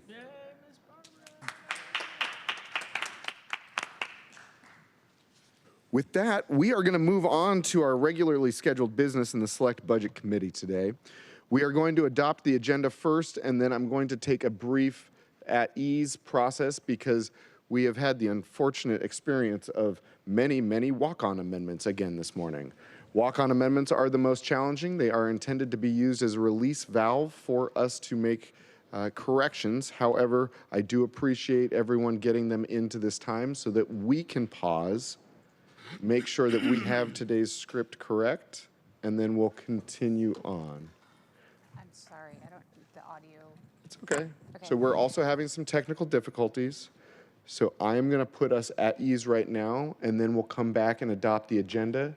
If folks have walk-on amendments, my ask is to make them known now so that we can get the procedure for the rest of the day and the rest of Monday correct. It's only a problem if more things pop up as we continue. Council President Nelson, do you have something to say? We're just going to go into ease before we adopt the agenda. Okay, then never mind. I'll wait. Thank you. With that, we will be at ease for the next, I'm going to give us until I call us back, which is about to be 6 minutes. You cannot move, though. No moving. We're at ease. No. That's what Amelia says.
all set up if you want. Okay.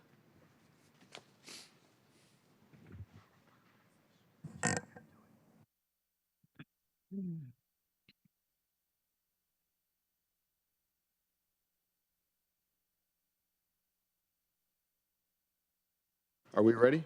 Yes. It makes it a little easier. Yeah. Thank you, colleagues. We're going to come back to order. Clerk, do we need to call the roll coming out of ease? And my apologies for not explaining ease as well as I could have. We do have to maintain quorum in chambers while we are at ease. We took that moment to address some walk-on amendments in our scripting. So this is the one time in this process that I will support suspending the rules to do walk-on amendments, because we are now all together. And so I will support right now the suspension of the rules for walk-on amendments once we adopt the agenda. And I will say I will not support suspending the rules to walk-on amendments again unless there are extenuating circumstances that require such. And so we're giving this one moment of grace, and then we will continue on. Before that, I do move to adopt the agenda, and the agenda today includes the introduction and overview of our work today, as well as the ordinance supporting the budget, capital improvements, and all of the city budget. I guess I don't need to read all of these items into the record. So with that, I move to adopt the agenda. Is there a second? Second. It has been moved and seconded. The agenda is now adopted before the Select Budget Committee. I've got a couple hands raised, so we're going to have some questions about the order today. If they are questions that will be answered in Director Noble's presentation, then I'm going to hold them. I'm also going to state that today I'm going to be more firm about how we use Robert's Rules of Order. So you will be asking me the question, and then I will be directing it either to central staff or to our other colleagues. Again, this is just the process so that we are able to move through what could be complicated procedure. With that, I see Councilmember Kettle. Do you have a point of order? No, Chair Strauss, I had my hand up so I could move to amend the agenda by adding HSD TAC 082 TAC A TAC 1 and placing it on the corresponding voting group, which I believe is Group C. I see that is why there's that next box in I move the agenda. Is there a second? And so it has been moved to, and let me check with the clerk here. Do I need to suspend the rules at this time or in just a minute? Councilmember Kettle's amendment was distributed by 5 p.m., so it met the council rules, so the rules do not need to be suspended for Councilmember Kettle's amendment. Thank you. We took an ease so that this was smooth, and it didn't work for me. So I'm going to restart. So I'm move to adopt the agenda. Is there a second? Second. It has been moved and seconded to adopt the agenda. The agenda is now before the Select Committee. Councilmember Kettle, you have an amendment to the agenda. Yes, thank you, Chair Strauss. I move to amend the agenda by adding HSD TAC 082 TAC A TAC 1 and placing it on the corresponding voting group, which I believe is voting group C. Thank you. That has been added. Is there another hand? Council President Nelson.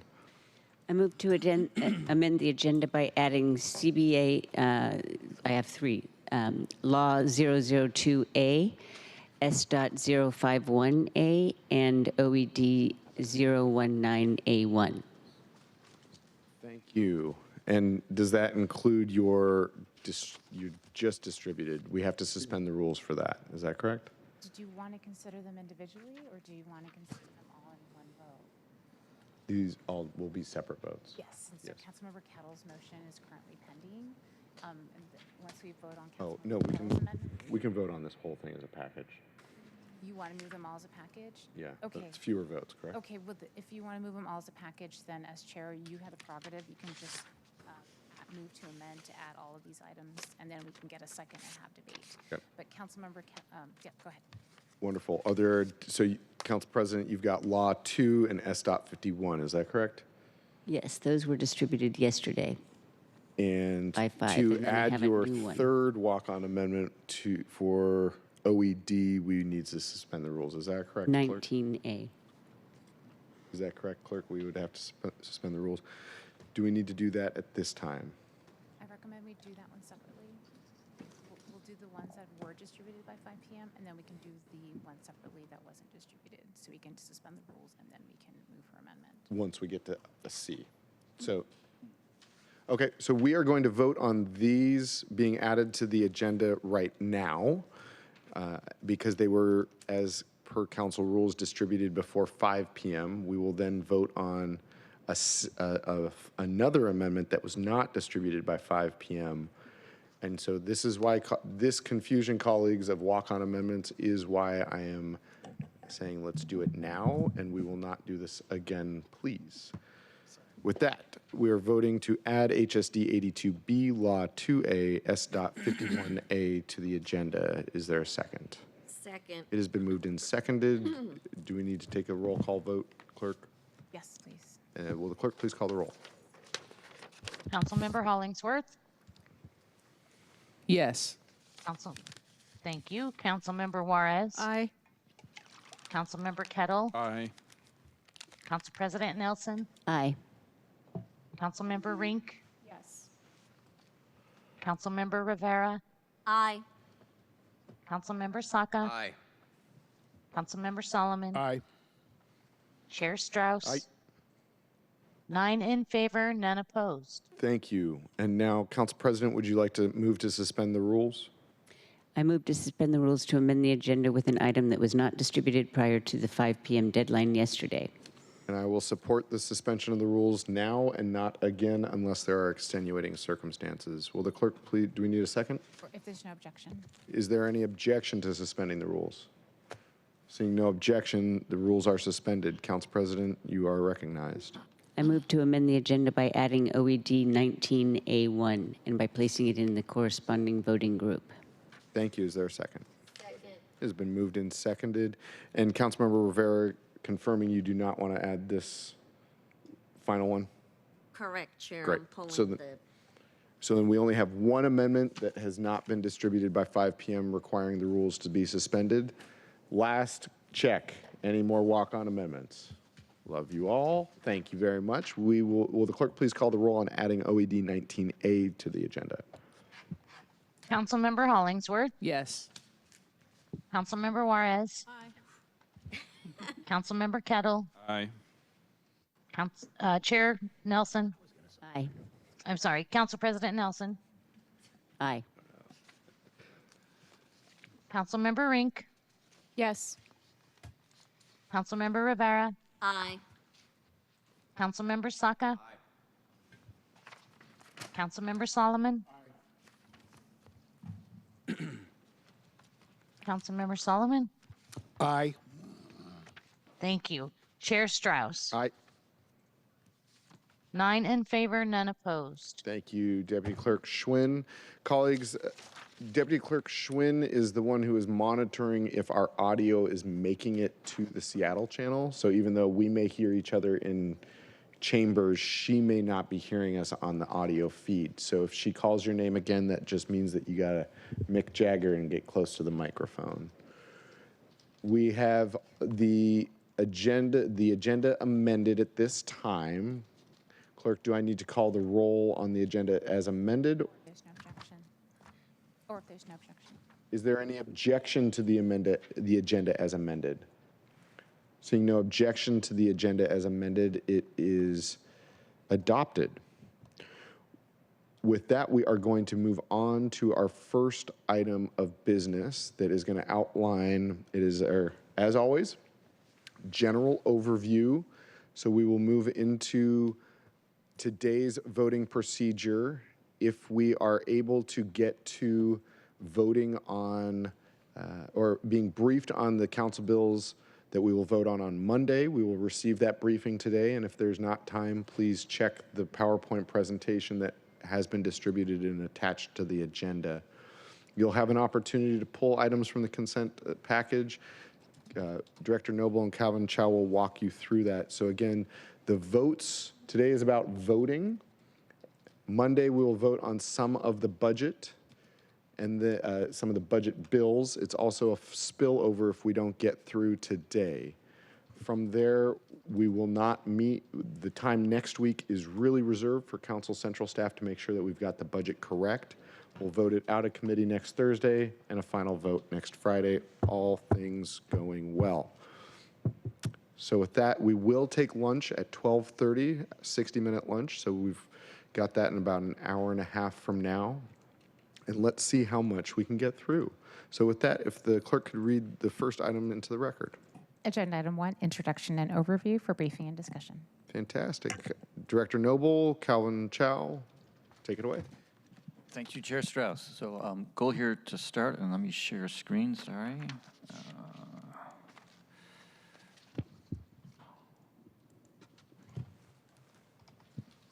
Give you essentially a run of show for today, also for Monday coming, and then a preview of the remainder of next week as well. So and then we will dive in for a day of voting. So today, principal topic of the day is actually the budget ordinance itself and amendments to it. So the council budget actions are amendments to that ordinance.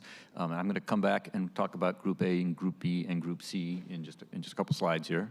But that's the focus of today. But as the chair just noted, in addition, if we have time, our intent is to preview the remaining budget legislation. So the budget adoption ordinance is one piece of budget legislation. There are multiple others, but the intent would be to walk you through what those are with no intent to vote today, but rather to vote on the non-budget ordinances, all the other ones, on Monday. So that's the idea. Is today we'll focus on amending the budget ordinance.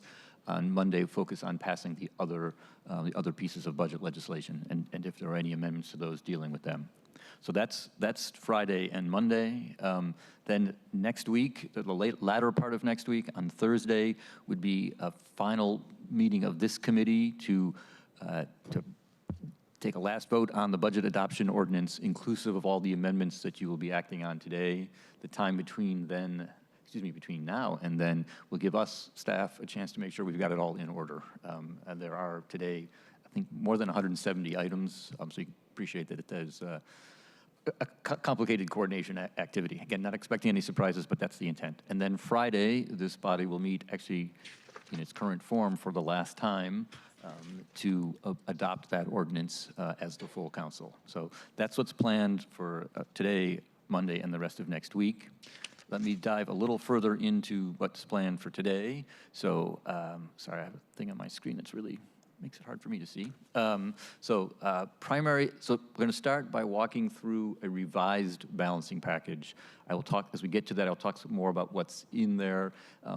They're both sort of cleanups, individual items where members have made some small changes. There is some new proposed spending from some specific sources, and I will call those out. And then there are a number of new slides as well. So we'll go through that as we did the last time we went through the balancing package changes. We're going to highlight things that are new and not touch on every item, but we'll be happy to answer questions about any and all items.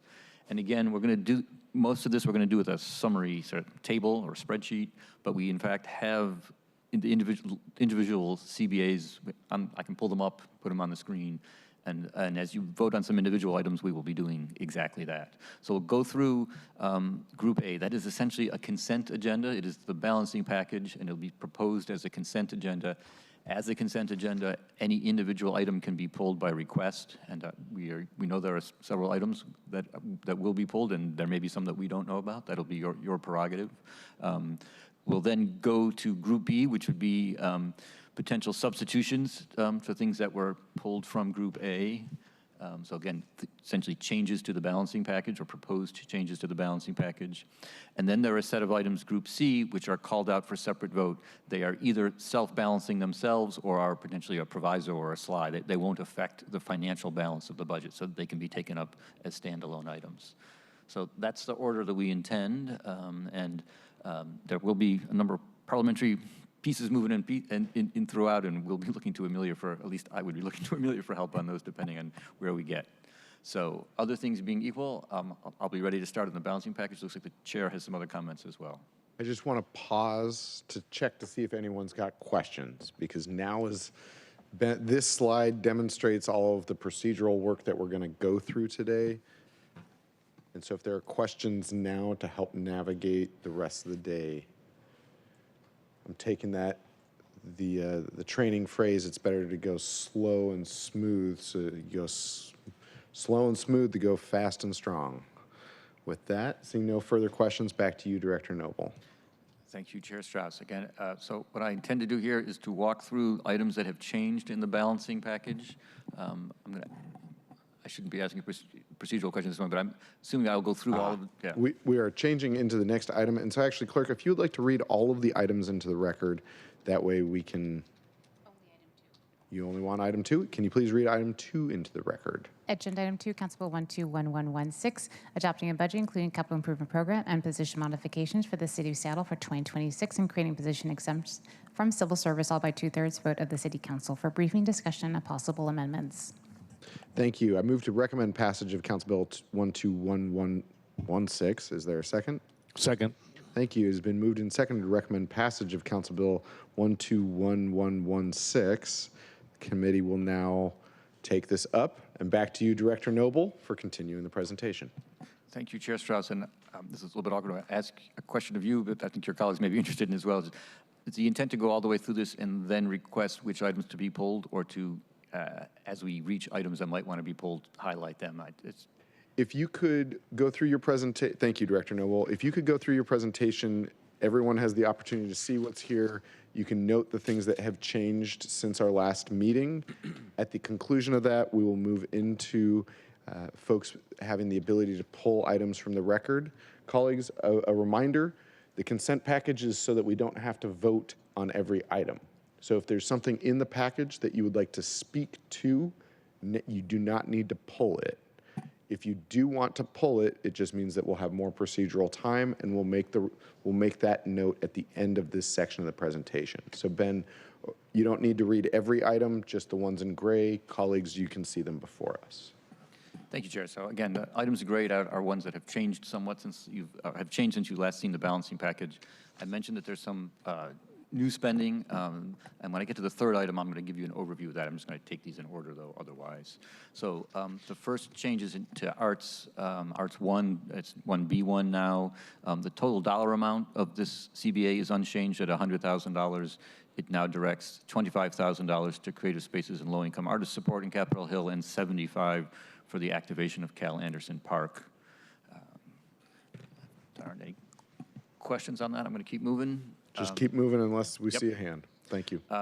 Arts 7D1, again, is a modification of one that was previous. The one in the original balancing package had $500,000 for the fabrication and installation of the statue. Additional information is indicated that $400,000 will be sufficient. I will get later to a new item that uses the $100,000 that is not otherwise here to fund another CBA. So moving down. Nothing changed in the care department. In CBO, there are a couple items. The first one is the money, if you will.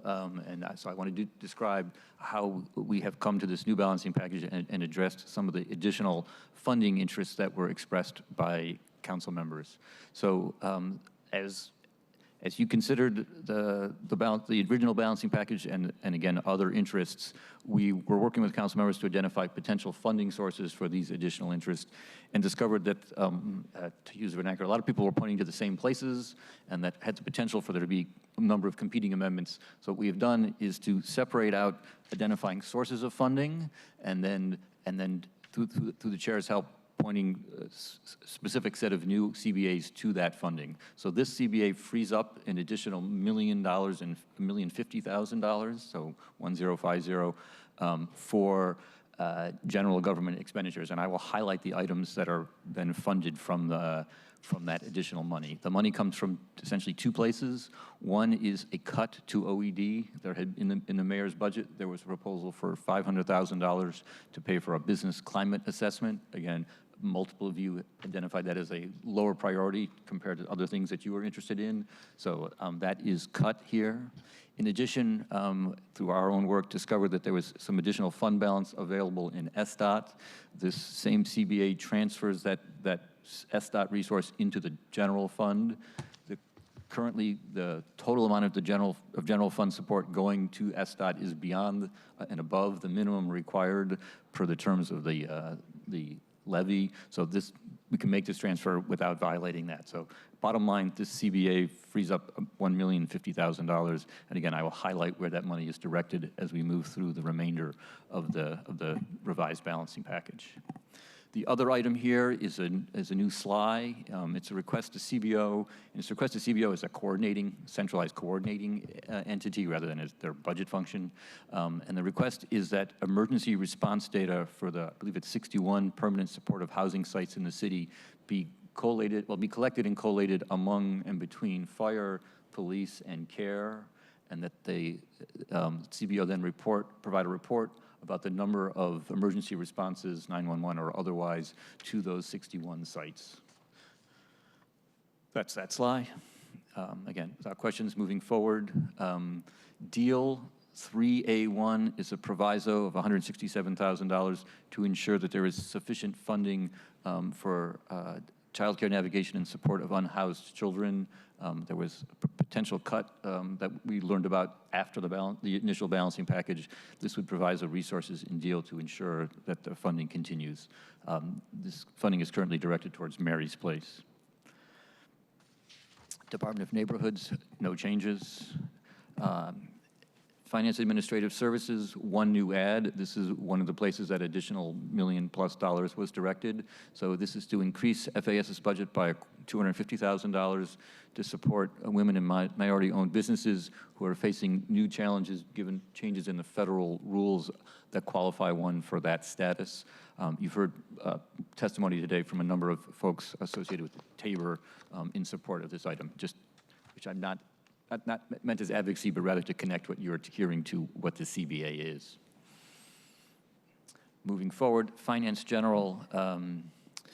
So another significant item here is 101B. This is one that I believe, I'm going to preview and spoil the plot, to be pulled because there are potential competing proposals around this money.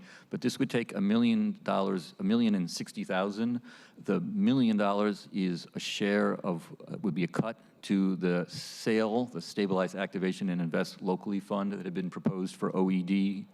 The remaining $60,000 was the last bit of fund balance that we had identified in the general fund. And it would direct this into a federal response reserve. We put it in Finance General, which is, again, if you recall, sort of a financial parking lot. This is in recognition of the ongoing challenges associated with changes in federal policy, I think both in terms of funding shortfalls, but also in response to potentially additional spending that the city might desire in response to mitigate other aspects of the current federal actions. This would be in addition and separate to the $9+ million that's reserve that is in HSD, which again, I think you'll hear some more about today, that is focused on housing and homelessness. So that's the idea. So essentially $1 million of sale to a federal reserve. Item 902B1 is, this is just a technical piece. Again, with the revenue forecast change, we took available Jumpstart resources and moved them to Finance General. We'd also transferred some other resource and discovered it'd be better to spend that directly, purely a technical item here. And nothing to worry about, if you will. No changes on this part of Human Services. A new proviso, HSD 60A1. This would proviso $2.85 million of general fund dollars in HSD for substance use disorder treatment and recovery services. It specifically prioritizes some individual modalities around recovery and treatment. We've conferred with the executive, and the proposal is consistent with what had generally been planned. So again, nothing more there. Again, nothing else in Human Services except, again, one that, again, will be a topic of some discussion this morning, I suspect. So it's a proviso of $11.8 million of HSD's funding to mitigate potential federal funding impacts. When we get to this item, I'm going to suggest that we bring Jen Lebrecht to the table for you to hear some more about the details and what is known with regard to changes in federal funding that were announced earlier today and about which you heard some public testimony today. I think you hearing it specifically from staff could be useful context for this discussion. Nothing in the hearing examiner, nothing in ITD. This item provides $80,000 to hire a consultant to convene providers and framework around neighborhood engagement and mitigation plans. The wording here has been modified to reference the 911 emergency response data that is in the slide that I just previously described. So it calls out the fact that this consultant should take a look at that data and talk about how it might be used as part of developing such a framework. So just a wording change there to be consistent with the overall set of actions that Council is proposing for the budget.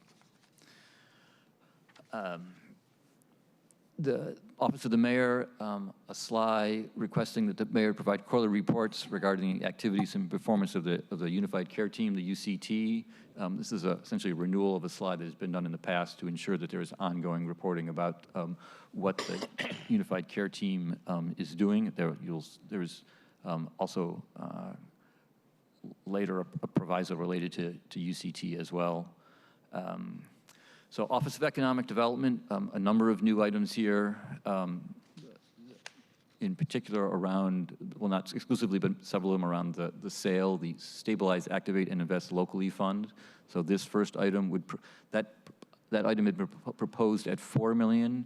If you recall that there is an item that would direct $1 million of that to a Federal Reserve. This would proviso 1.5 of that, of the funding to be used in Lake City for the activities described, which are designed to be cross-departmental to support, again, to stabilize, activate, and invest in that neighborhood. OED 4B1 does not change the total funding amount here. It's $300,000, but now it adds the University District and clarifies that it's essentially $100,000 each for Ballard, U District, and Capitol Hill for cleaning. OED 7A3 is another new item. It is one of the items funded from that $1 million I described previously having been identified and freed up. Actually, I take that back. I've jumped ahead. This one is a proviso, and it's a proviso on OED for North Delridge. So the change here is to focus specifically on North Delridge with this proviso. OED 13. Sorry. Director Noble, I'll just interrupt there. I believe the original amendment was contained in the package, and Councilmember Saka's new amendments are for individual votes. So do I need to pull this one? Not on this item. This item was consistent. It's gone through a couple changes, but it is now, it's a proviso that is focused specifically on North Delridge rather than North Delridge and another neighborhood, but otherwise is unchanged.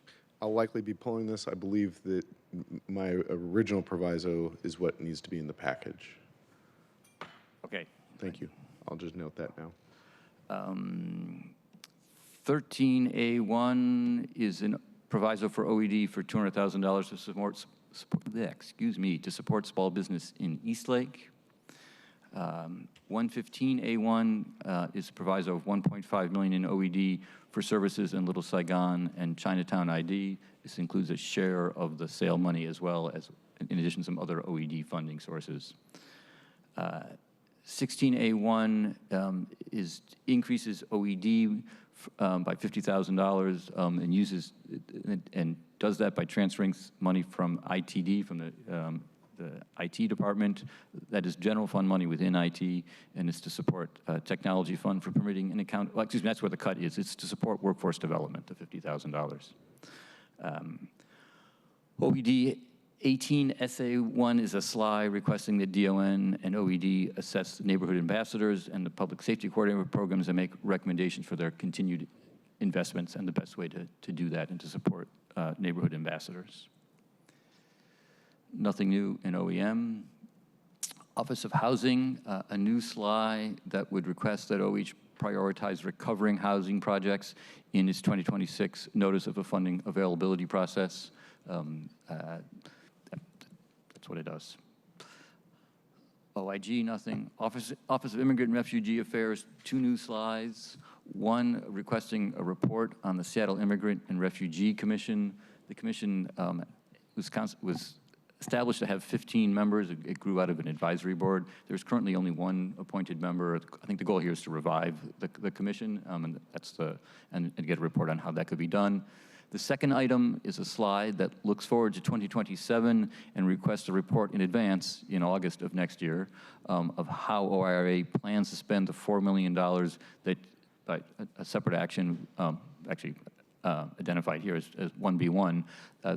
Council is making that funding ongoing. There's a specific proposal for how that money will be spent in 26, but the desire is for council to have what that plan will be for 27 and to have that plan delivered in August in advance of the budget, so you have an opportunity to consider it and potentially make changes or contemplate those in advance of receiving the budget.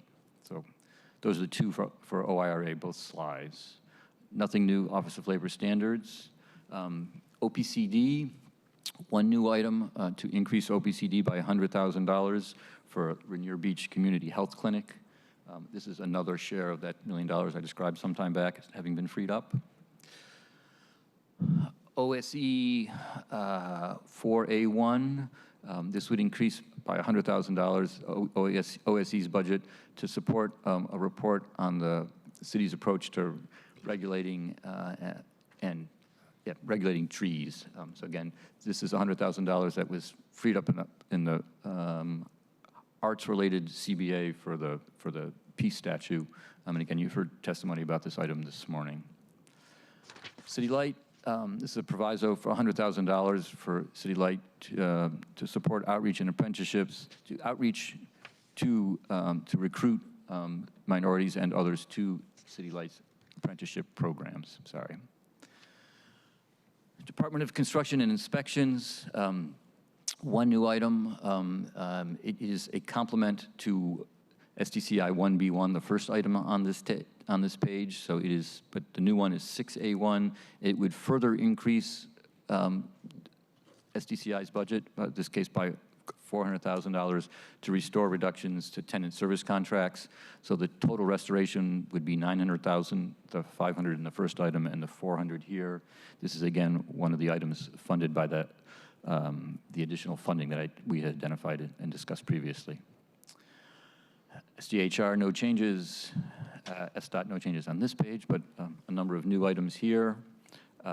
First new item, SDOT 15A1, is a proviso on $1.4 million in SDOT for safety improvements on Sandpoint Way. So this is a proviso on the Vision Zero project in SDOT. Actually, you know what, Cal, I'm going to turn these over to you. Sorry, I just kept going. That's fine. Yep. 28B1 is the next. 28B1 is a technical correction, just directly appropriating from a fund instead of doing double appropriations. 29A1 is a proviso on $600,000 for traffic safety on Rainier on Cornell in District 2. SDOT 30A1 is a proviso on $80,000 to deal with speed humps and cushions on Waters Avenue between 64th Avenue South and Thayer Street. SDOT 32SA1 is a SLI calling for a report on the costs for SDOT to take over the full maintenance responsibility for all trees in the right-of-way. SDOT 33SA1 is a SLI requesting that the executive identify transit capital improvement options in consideration of the Seattle Transit Measure renewal. SDOT 34SA1 is a SLI requesting a comprehensive plan for providing micromobility corrals. And SDOT 35SA1 is a SLI requesting an evaluation of safety improvements for Belmont, Roy, Harvard, and Olive. That's all of the SDOT ones. Thank you, Cal. Nothing new for the Seattle Fire Department. In the Seattle Police Department, one new item. This is a proviso of $1.1 million of general fund to ensure funding, the funding can't be used for any other purpose than to support, I believe it's a total of 7 civilian positions, 6 crime coordinators, and 1 outreach, individuals doing outreach to Chinatown International District. So again, just a proviso. On Seattle Parks and Recreation, one new item on this page, 16A1. This is $250,000 of new funding for late night team programs at the High Point Community Center. This is another of those items funded from the $1 million of newly available resource. Nothing new for Seattle Public Utilities, and that is the revised balancing package. Thank you, Director Noble, Calvin Chow. Colleagues, are there any questions on any of these items? Just want to do a questions check. So with that, I will now ask members if they would like to remove an item from the consent package. Again, you do not need to remove an item to speak to it. So after we remove items, then I will ask everyone if they want to speak to something that's within the package. This request to remove an item from the consent package does not require a second or a reason why the request is made. We over-indexed to put more things into the package to reduce the number of individual votes that we needed to take. And so there's no offense taken if anything's taken out. With that, but before I make this request, I am going to ask Director Noble again, coming back to the Delridge Georgetown amendment. My understanding, and there's been a lot of moving pieces this week, so my understanding was the amendment that we had contained in the balancing package was for both Georgetown and Delridge. And we have a misunderstanding then, because the version that I understood to put in the package was focusing on Delridge. There's a second proposal for a proviso that would be a standalone item that would impose a proviso that would address the need in Georgetown, in at least in part. So then I'll ask a follow-up question, is to revert to the original balancing package proposal of having Georgetown and Delridge under one proviso, would that create a fair amount of work to do amendments and to rewrite and to change where we are at this point? At this point, it would, and I believe that, yeah, and I think that if that's all I need to know. I think they're advocating for technical corrections if we turn out to have this wrong. So, Councilmember Saka, I was very proud to provide 25 amendments in my original chair's package on your behalf for you and District 1 as well. This was a change that I had thought we had a miscommunication. I thought this was going to be up for an individual vote. So as not to create more process for today, we're going to leave it in. So, Councilmember Saka, you have already achieved increasing the funding for District 1. And we are excited for that. So with that, we will move forward. I am not going to pull OED, whatever it was, and we'll move on. So if other colleagues have items that they would like to pull or ask questions, let's actually do questions one more time. No questions. If there's an item you would like to pull, please raise your hand at this time. I have Councilmember Rivera and Saka. Sorry, Chair. Trying to make sure my mic is working over here. I would like to pull Art 009B1 and also Care 003B1.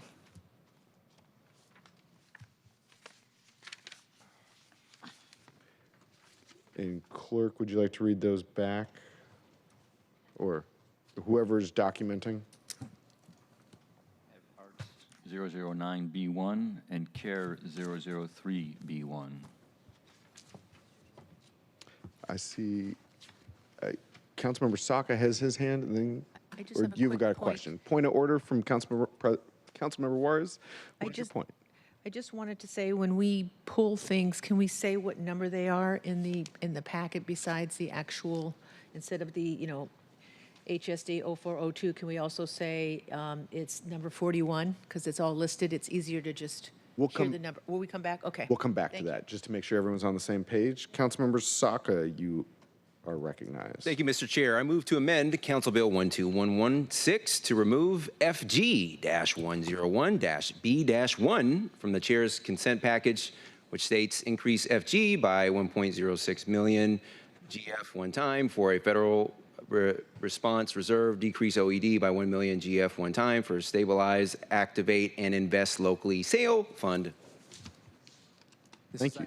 Sorry. This is item FG 101B1. It is item 38 in the packet. And as we move to these, I will put them individually on the screen. Okay. And confirming we do not need to remove Councilmember Kettle or the Councilmember Rankin Kettle amendments because they've already been amended in the agenda. Is that correct? Or No, Council, it does need to be removed from the consent package if Councilmember Kettle would like to move his amendment. Councilmember Kettle, would you like to remove an item from the package? Yes, Chair Strauss. As noted before, I would like to essentially move to amend the agenda by removing HSD-082-A-1, which is in honor of my colleagues' requests.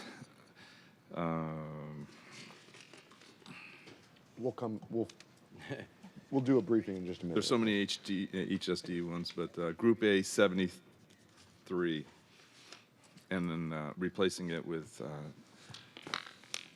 my walk-on. This is item HSD 082A1, item 73 in the packet. Wonderful. Colleagues, are there any other items that would like to be removed? Council President Nelson. I would like to remove SDCI 6A1.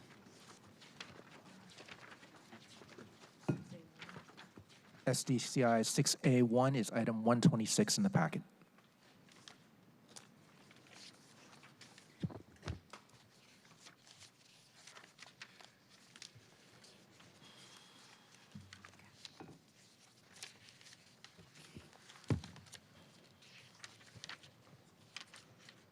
Colleagues, are there any other amendments that you would like to pull from the package?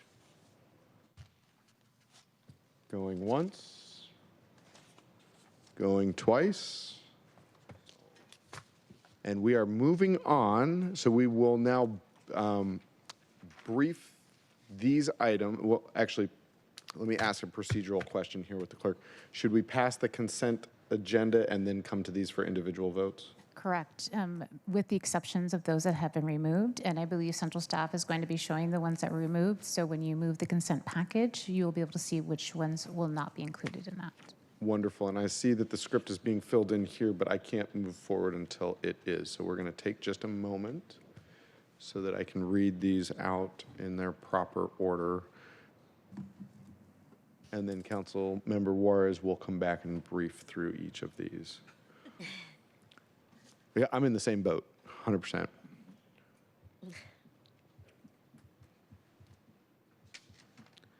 So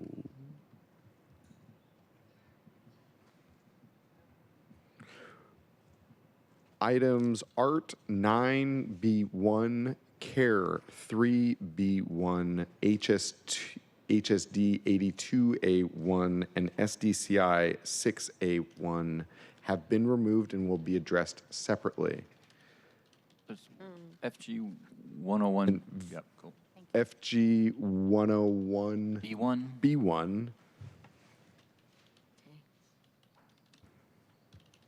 have been removed. Are there any others? No. Great. So I move to adopt the consent calendar excluding items ART 9B1, CARE 3B1, HSD 82A1, FG 101B1, SDCI 6A1. Is there a second? Second. It has been moved and seconded to adopt the consent calendar excluding the items I've just moved.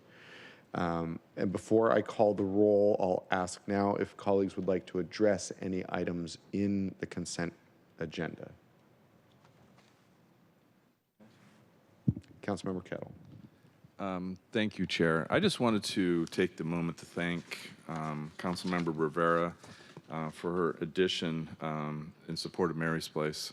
I was recently, I think for a lot of people who come here for public comment, you may or may not know that all of us pretty much here on the dais are going out and about in community, going to locations. And I recently went to the Mary's Place location on 3rd Avenue, which is about to open. And the work that they do there is fantastic, and the support that they needed and the information they gave to include some of the challenges they face, which is somewhat being addressed by Councilmember Rivera's amendment. So I just wanted to take the opportunity to really give a shout out and highlight the great work that Mary's Place is doing and the team that's behind that. And plus those that made that building available too. I should add that as well. So thank you, Chair. Thank you, Councilmember Kettle. Colleagues, any other comments on the consent items within the consent calendar? You'll have many more opportunities to speak to the whole budget later. Going once, Councilmember Rivera. Thank you, Chair. I just want to really take the opportunity to thank all who came to chambers and all our partners who came. This budget process moves quickly, and sometimes that means that, and we are all responding in real time. So appreciate community members coming to flag something that was not included or that was included but needed to be revised. I really value our relationship with our constituents and with our community partners. And just colleagues, I value my relationship with all of you, so thank you for the support at various times during this process. And then thank you, Chair, for including the additional amendments that we all worked on in the last week as part of the chair's package. These are things that are really important to our constituents and also our community members, and really appreciate the partnership with all of you to make these things a reality. Thank you. Thank you, Councilmember Rivera. Colleagues, if there are no further questions, we will the consent calendar has been moved and seconded. I will now ask the clerk to call the roll on the consent calendar excluding Art 9, Care 3, FG 101, HSD 82, and STCI 6. Councilmember Hollingsworth. Aye. Councilmember Juarez. Aye. Councilmember Kettle. Aye. Council President Nelson. Aye. Councilmember Rink. Yes. Councilmember Rivera. Aye. Councilmember Saka. Aye. Councilmember Saka. Aye. Aye. Councilmember Solomon. Aye. Chair Strauss. Aye. 9 in favor, none opposed. Thank you. The consent calendar excluding Art 9, Care 3, FG 101, HSD 82, STCI 6 are adopted and will be incorporated into the bill.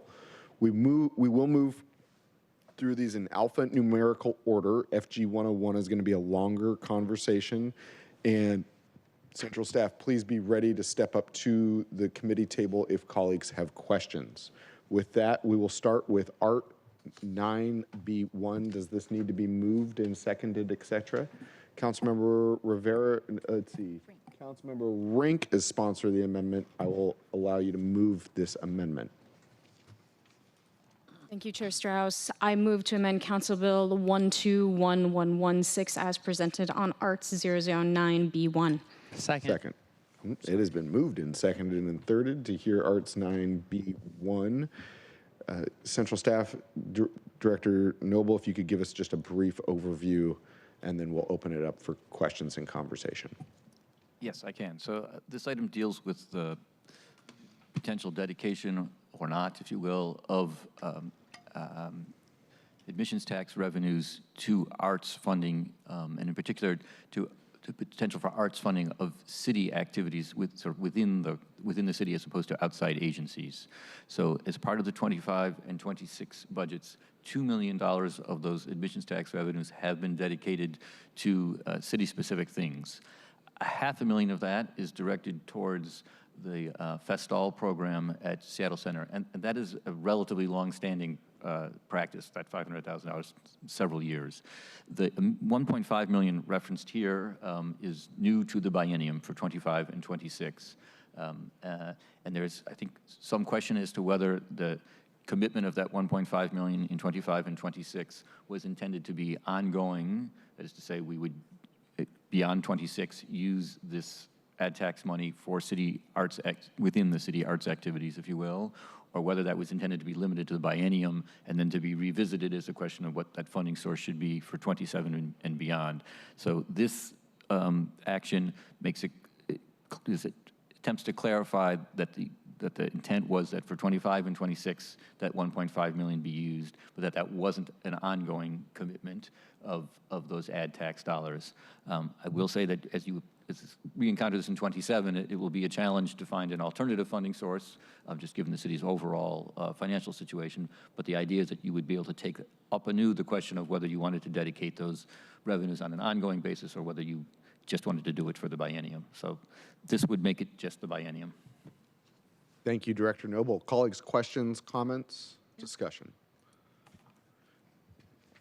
Councilmember Rink, as sponsor of the amendment, I'll let you go first, and then Councilmember Rivera, I see your hand is next. Thank you. Thank you, Chair. Colleagues, last year this body successfully ensured that the admissions tax remained wholly within the Office of Arts and Culture, and working with the executive devised a compromise that would allow for a portion of the revenue to fund select programs in the Parks Department and at the Seattle Center for the 2025-2026 biennial budget.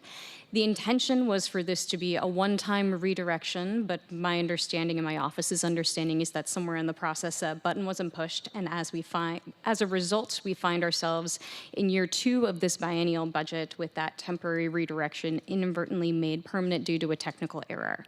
To be clear, this amendment will not change any dollars going to parks or the center in the 2026 budget. No money is being moved. This is essentially just our body making sure that that button gets pushed so we don't inadvertently permanently divert ad tax without a public legislative process directly engaging with the ordinance. And my understanding is that what was included in the chair's package allows for the funding to be continued for a festival, but the remainder of the funding here is maintained in amount but switched to one time. I think this issue warrants a policy discussion next year, and a policy decision can be made then. Thank you, Chair. Thank you, Councilmember Rink. Councilmember Rivera. Thank you, Chair. Thank you, Ben, for running through that amendment, and thank you, Councilmember Rink, for bringing this forward. And I just want to say, as Chair noted earlier, are wanting to pull these and have a conversation about them, and even the things we may not vote for are not intended in any way to disrespect a colleague. I always say we have shared values and sometimes we disagree about how to get there. So let me explain why I wanted to pull this one in particular. I actually have been around for a few years. Festal was not actually originally an ongoing commitment. It was a one-time commitment multiple times, and then eventually it was clear that we wanted to make sure we had funding to fund that really important community festival, and so we made that an ongoing commitment from the ad tax. So similarly, I'm concerned about these things that are being funded, Arts and Parks, the Downtown Buskers, the Parks Teen Performing Arts, the Folk Life Festival, and Winterfest, all of which have been long-standing events out of the Seattle Center, and I'm concerned that without an ongoing commitment, these things might not have the funding, as Ben explained earlier, to continue.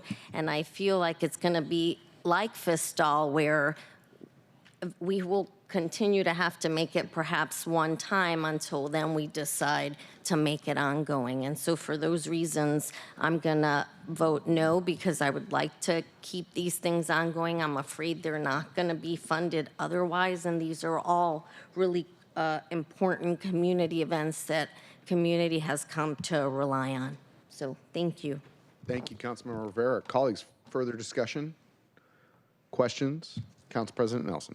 I just have a question. This is sounding quite familiar. So is this a replication of basically the same idea that that we discussed last year? Thank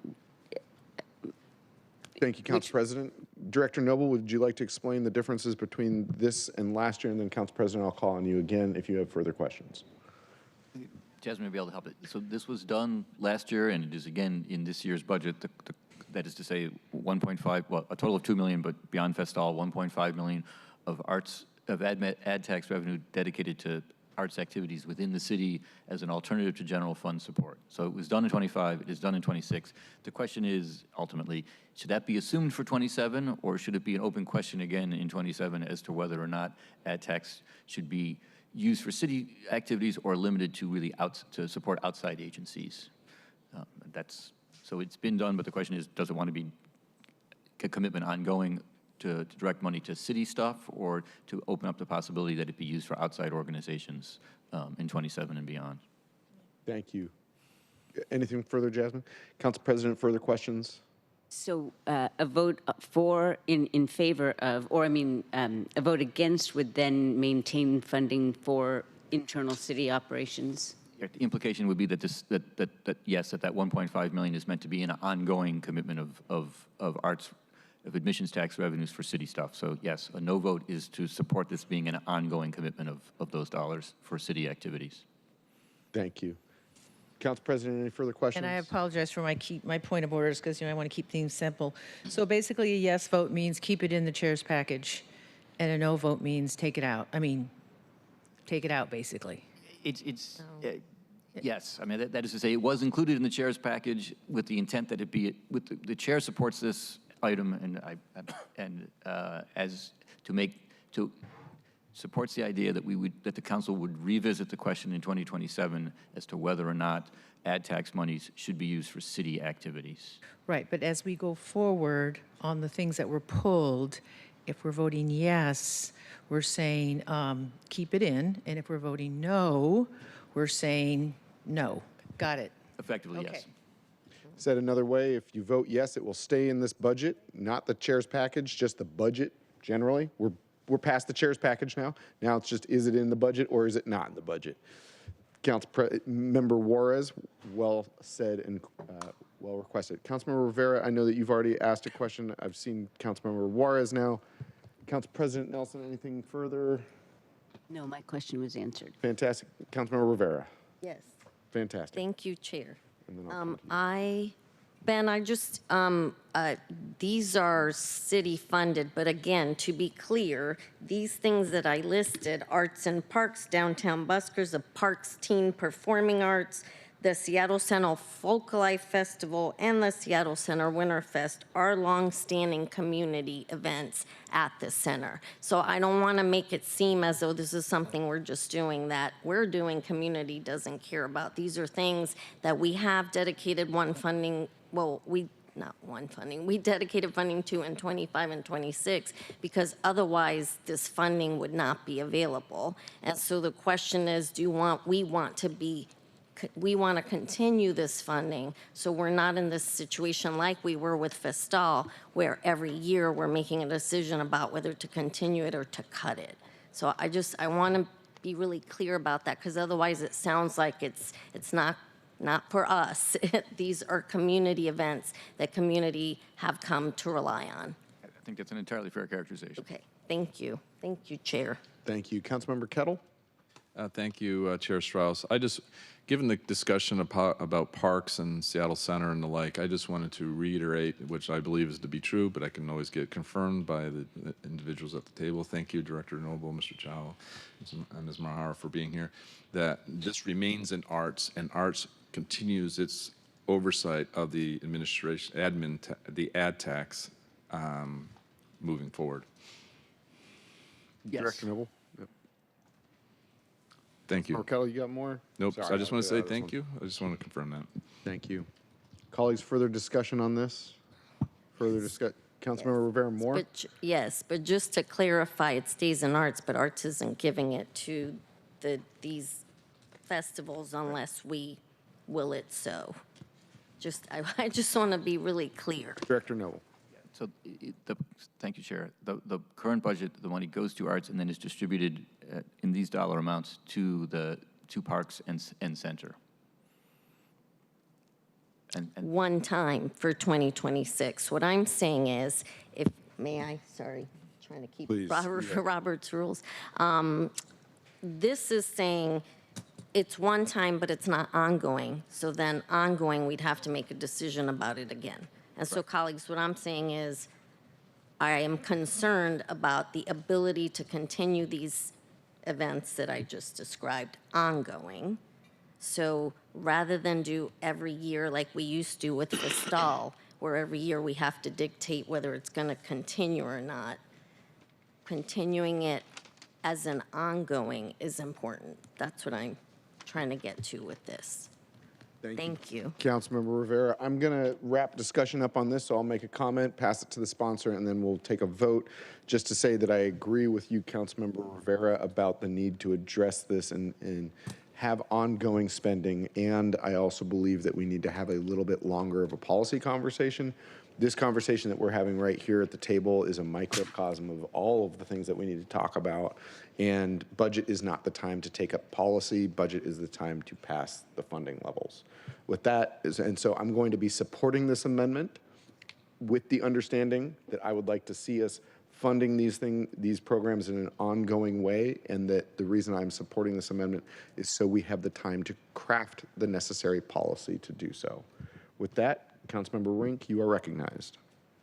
Thank you, Chair. And my closing remarks kind of echo that sentiment. Thank you. Colleagues, I put forward this CBA because it is my position that we should not be sneaking in permanent diversions of ad tax revenue to any program without a public process and in close collaboration with the executive. This CBA just ensures that we can have the conversation that my colleague from District 4 wants to have. This amendment does not change funding to anyone in this budget for this year. The executive decided to move these programs off the general fund onto ad tax, so we aren't undoing this with this CBA. Thank you, Chair. Thank you, and thank you, Councilmember Juarez, again for clarifying. I had even marked these items with the wrong color on my own quick sheet. So with that, if you would like this item in the budget, please vote yes. If you do not, you can vote no. Council President, discussion has ended on this topic. Do you have a point of order? It's not a point of order. The sponsor just said something that I had a question about. Discussion has ended at this. Is it going to change the difference between how you vote? Nope. Just go forward. Thank you. With that, will the clerk please call the roll on Arts 9B? Vote yes for it in, vote no for it out. Councilmember Hollingsworth. Yes. Councilmember Juarez. Yes. Councilmember Kettle. Aye. Council President Nelson. Abstain. Councilmember Rink. Yes. Councilmember Rivera. No. Councilmember Saka. Abstain. Councilmember Solomon. Aye. Chair Strauss. Yes. 6 in favor, 1 opposed, 2 abstentions. Thank you. Arts 9B has been added to Council Bill 121116. Great, I got that correct. We're going to move on to CARE 3B. Councilmember Kettle, sponsor the amendment. Would you like to move this amendment? Yes, Chair. I move item CARE 003B1. Second. CARE 3B1 has been moved and seconded. Director Noble, if you'd like to provide brief remarks, and then I'll turn it over to Councilmember Kettle as sponsor of the amendment, and then we'll have discussion. Yeah, this item proposes to shift funding and oversight of the lead contracts from HSD to CARE. It's a total of $23 million. And it would also move a single position, a senior planner, to assist in the oversight of those contracts. Thank you. Councilmember Kettle, as sponsor of the amendment, would you like to address? Yes, thank you, Chair Strauss. And as for some reason my Zoom keeps coming in and out. Yes, thank you, Chair Strauss. I just wanted to note this amendment was put forward because we are moving forward in this city in terms of alternative response. It is very important to do so. And I say alternative response and because there's many pieces to this. Within the Seattle Police Department, you have MHP, CSO, and POET. There's a lot of acronyms there, but mental health professionals. We have the support officers. The police officers, the engagement team, and fire. We have Health One, and of course we have CARE. And CARE stood up, and CARE is moving forward. And of course, anything new, there's going to be adjustments and changes. In fact, we will have a SPOG tentative agreement coming up, which will, in addition, add to the changes that are ongoing in this space. And we need to continue to do so. But also key is really working, and this is something that's come up through the Public Safety Committee, and it's been becoming a main focus of the Public Safety Committee, and that is the seam between public safety and human services. In order to be successful in public safety, we also need to be successful in these entities that link, whether it's public health, housing, and in this case, human services. And there's also the idea that is, again, a theme of the Public Safety Committee in terms of a functional criminal justice system, but we also need a functional public safety system. And we need the organizations that are on the ground working, generally these public safety pieces, to have the oversight of the public safety department that is on the street with them doing the work. And this goes for LEAD, co-lead, and We Deliver Care, WDC. I recognize there's a lot of acronyms out there, but this is about gaining alignment. This is about moving forward with alternative response. And I purposely say alternative response as opposed to just focusing on care, because we do need to keep the big picture here in chambers, in the council, as we look to move forward, because there's going to be different pieces that come up that we need to adjust to. But with the goal, the North Star being alternative response, so then we have that capability to address those public safety challenges that we see on our street that can be addressed in a way that doesn't involve the criminal system necessarily, or SPD specifically. And in order to do that, we need to get this alignment. This is the genesis, and this is what's been bubbling up through the Public Safety Committee, and it will be a focus in 2026 for public safety. And so for those reasons, colleagues, I ask you to support this amendment for our budget. Thank you so much. Thank you, Councilmember Kettle. Colleagues, further discussion, questions, comments? Councilmember Rivera. Thank you, Chair. Colleagues, I asked to have this CBA pulled so that we can have an individual vote. I will say that again, as I said earlier, I respect my colleague, Councilmember Kettle's bringing this forward. Sometimes we pull things because we don't feel comfortable voting for them, and it's okay if they move forward. Obviously, we are a body of 9, but we need to make sure that we are voting in a way that we feel is what we think is best. In this instance, I feel like the care department is a newer department. I'm concerned about its ability to manage all of these contracts, given they are now moving to this sole source dispatch piece with their responders. They are, not even a year ago, they doubled their responders, their care responders, and now next year they're going to be doubling those, in addition to adding quite a bit of positions, call taker positions. That is a lot for a department to have to manage that increase. And because of that, I don't think that this doesn't warrant the discussion in the future to transfer these contracts to care, but I think right now I am concerned about their capacity to do so, given the work that they have to do, that we're giving them to do in terms of doubling all those care responders, adding the 911 capacity, going to sole source dispatch. It's a lot. So because of that, I'm going to be voting no. As I said earlier, it's okay if others don't agree. I have a concern about it, so I want to be able to vote for this separately. And I do appreciate, again, my colleague bringing this forward. And it doesn't mean that in the future I don't think this is a good place to have these contracts live. But at the moment, I don't think it's the best at this time. So thank you. Thank you. We have Council President Nelson, Councilmember Juarez in queue, and then we'll take a vote. Council President Nelson. I have to say that I honestly don't know where the best place is for these contracts. What I do, I mean, HSD has so many providers and contracts, et cetera, and I don't know if we can ensure better outcomes by transferring the location. It seems as though the moving the contracts over to CARE is motivated in part because there is a public safety element to the work that that LEAD does as well as CARE, and so that does make sense to me. I just want to recall that we've been talking about for years that there must be better coordination between the city and the PDA when it comes to understanding what happens to the individuals when they are within the care of the LEAD program, and what happens in between belonging to that program and then perhaps graduating from it. And I understand that this is in.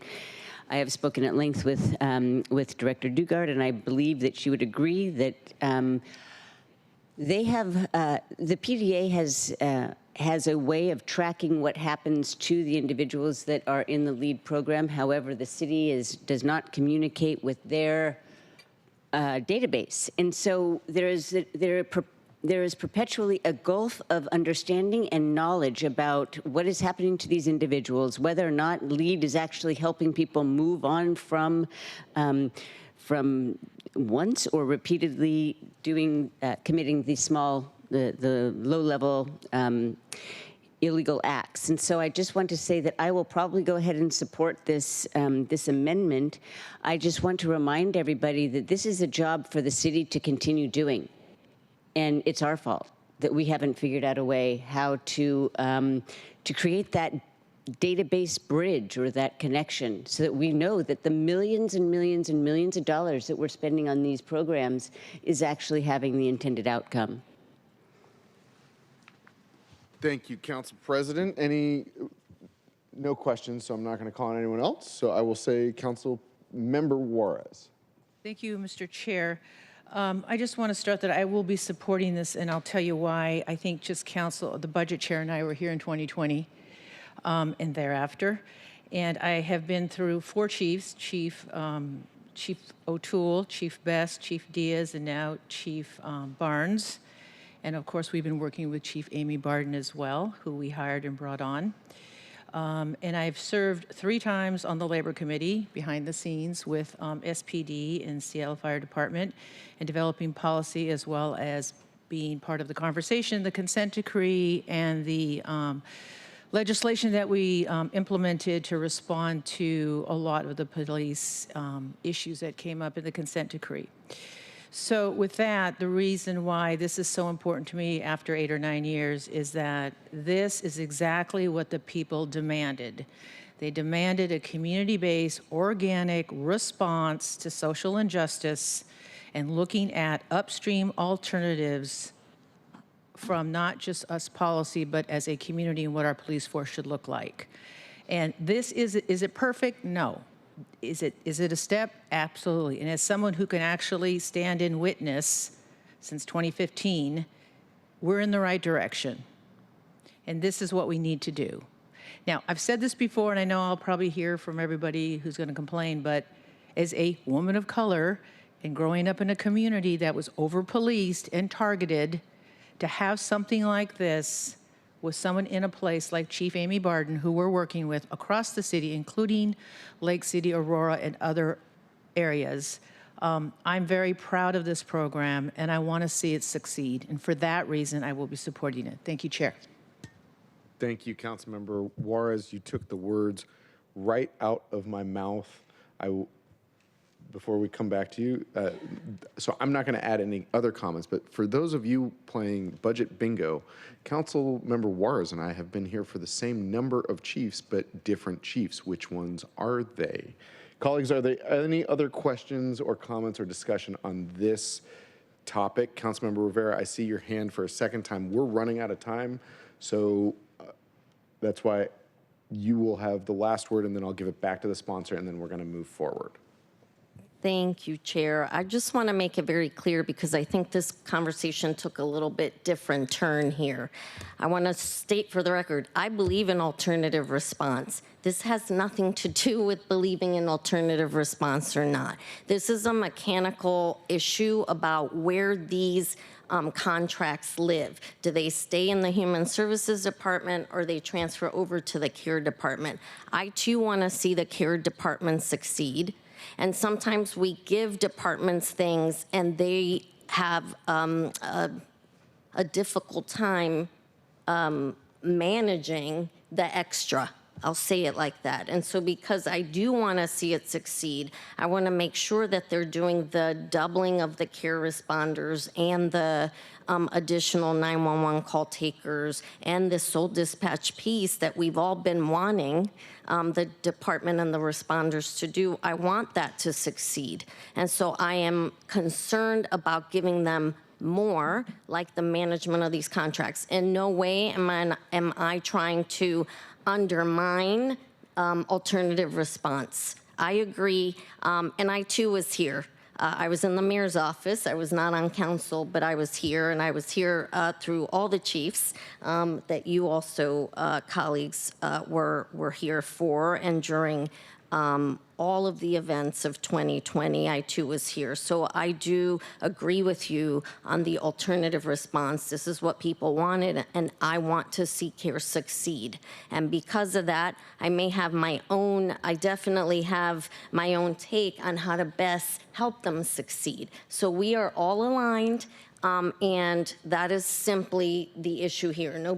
This is not about taking contracts away or the program away. This is all our own take on how we think the department will best succeed under the circumstances because there are growing pains involved. So I just really wanted to state that for the record. That's important. I felt like somehow the conversation took a different little turn. That is not what I meant, and I want people to be very clear that I support alternative response. I want to have care succeed. It's an important, and we all talked about that. We've all talked about that. The importance of having alternative care responders will often have a better outcome than having a police officer who's not trained to handle a mental health crisis situation or a drug addiction situation with our unhoused neighbors on the street. So I care deeply, we all care deeply. It's the mechanics of how best this can work. So again, thank you, Councilmember Kettle, for bringing this forward. Again, I would probably in the future support transferring of these contracts, but right now in this moment of time, I am concerned. I've seen councils and mayors giving departments more than maybe they can handle, and that's the concern that I have. So I just want it to be really clear. Thank you. Thank you. I am going to recognize Councilmember Juarez for any last final remarks, and then we're done. Thank you. I just want to take a personal note here to my my dear sister in District 4, Councilmember Rivera. I know she was in the mayor's office because I watched her get $30 million out the door to these communities. And so, Councilmember Rivera, I know that your heart is right here. I get that, and I understand what you're doing. And I always appreciate, because you always do the homework. You always have your highlighter out, and you're always tabbing stuff, and you're always coming to me, and I appreciate that. And this is what I love about this council. Well, actually, every council, we can all agree to disagree, and I understand that your heart and mind is in this place to make sure that this succeeds. So thank you, Councilmember Rivera. Thank you, Councilmember Juarez. Councilmember Kettle, take us home. Thank you, Chair Strauss. I just want to say, thank you, actually. Thank Councilmember Rivera for doing this, because it's allowed us to speak to the topic. And to close, I also wanted to speak, first, 110% understand where you are on alternative response. And to your point about the capacity and so forth, I think it's really important for people to know this is the importance of the committee system. We are engaged. The Public Safety Committee is engaged with our strategic framework plan and the like. And as working over the last 2 years, you pull the onions, you work the different pieces. This goes to the scene point that I've been speaking to over the last 6 months plus. And this engagement really shows those areas where we need to make the tweaks, where we need to make these adjustments. And I would like to also say I am deeply, my team is deeply engaged with the executive and the judiciary branch too, but particularly with the executive branch, with the mayor's office, with the departments. And I have not spoken to the mayor since the last couple days. I intend to. Mr. Mayor, I'm sorry that I have not texted or called yet. But I do want to take this opportunity because I think it's important for the people of Seattle to know. When we're working these public safety pieces, Mayor Harrell leadership allowed me to do better in this job, because I had the access to his team on the mayor's staff. I had the access to the departments and the various people involved. And that collaboration led to better results. That collaboration led to, furthering what we're trying to do on public safety as a team. And those results are quite clear. And I say that, and I just wanted to publicly thank Mayor Harold for that, because it's important, and it's really important moving forward too, and that will come up. On the point about the practical pieces that Councilmember Rivera, yes, we're engaged. I know the person, I won't say the name, in HHD who has the expertise that's working these pieces. That same person, that expertise will still be the same in care, and that oversight that we'll do as a committee will still be there, and we will continue to ensure that. And to the point raised about data pieces and all that, that also goes to Care 001A2, because these are the things that are popping up as we do our work, and we're going to continue to work them in a collaborative way. And my intention, my hope is to continue to do that moving forward after January 1st. And that said, colleagues, again, I ask for your support for this amendment. And I appreciate the opportunity again to speak to CARE, and more importantly, to alternative response, because we need to keep that bigger picture of alternative response as we work this field. Chair. Thank you, Councilmember Kettle. If you would like to move lead, co-lead, and WDC contracting to CARE, vote yes. If you wanted to stay at HSD, vote no. Will the clerk please call the roll on CARE 3B1? Councilmember Hollingsworth, Yes. Councilmember Juarez, Yes. Councilmember Kettle, Aye.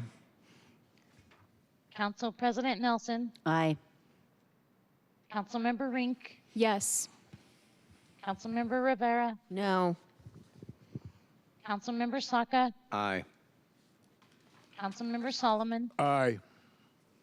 Chair Strauss, Aye. 8 in favor, 1 opposed. Thank you. CARE 3B1 has been added to Council Bill 121116. I see that it is 12:20. Colleagues, I was hoping we would be through section B of our agenda by now. With that, we are going to continue moving forward. I believe the next alphanumerical is FG. Does this, let me ask this procedural question at this time. Is FG 101 supposed to be part of section B, or do we take it up now? Take it up now, but I was going to use the opportunity to preview how it could be, what the intent is of potential substitution. So that this slide is actually. Thank you. So I will move FG 101 B1. Correct. Is there a second? Second. It has been moved and seconded to move FG 101 B1. Director Noble, will you please describe this amendment and then all of the other considerations contained within this proposal? Thank you. And that's what the slide now on the screen is intended to do. So again, FG 101B1 takes $1 million of the sale fund and $60,000 of the last bit of remaining general fund balance to put it into a federal response reserve. Again, this would be in addition to the $9 million being held as essentially a continuum of care reserve. So that's the proposal that's in the balancing package. As an alternative, Councilmember Saka is proposing a number of alternative uses of that money. They are shown here. I'm going to just briefly describe them, and I'm happy to say more as desired. So again, and not coincidentally, the list here adds to that 1.06 million, and I'll describe some more about depending on your interest in any or all of these items, how you might vote. So let me just describe them though quickly. $250,000 for repairs and renovations. This is for the Highland Park Improvement Club, if I got that right. Thank you, Councilmember Saka, for the head nod. So this would be in addition to $400,000 of funding that is provided in the balancing package. Next item is $35,000 to support strategic planning for the Center for Active Living, which is senior focused. So this would be activities in West Seattle for seniors. The third item is $125,000 for the West Seattle Food Bank.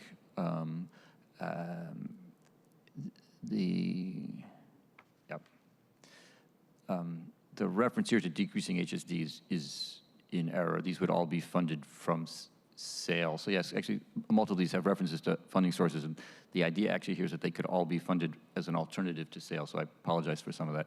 So $50,000 for the renovations for Cultivate South Park, $100,000 for, additional $100,000 for North Delridge. So this is in addition to the money that is that's provisoed in the balancing package, and $500,000 additional for the African public market. There's $1 million in the proposed balancing package. These 6 items would all be funded as an alternative to this Federal Reserve. So in terms of voting now, if you have an interest in any one or all of these items, the thing to do would be to vote no on this FG item. That would then leave resources available again to fund some or all.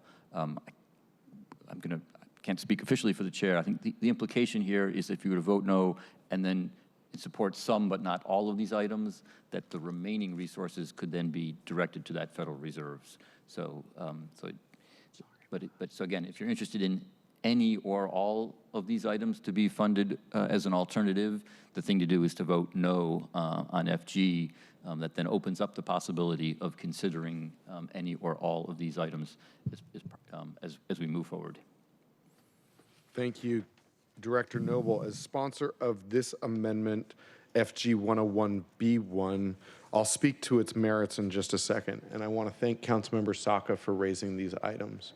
Councilmember Saka, you are an ardent advocate for your district and our city.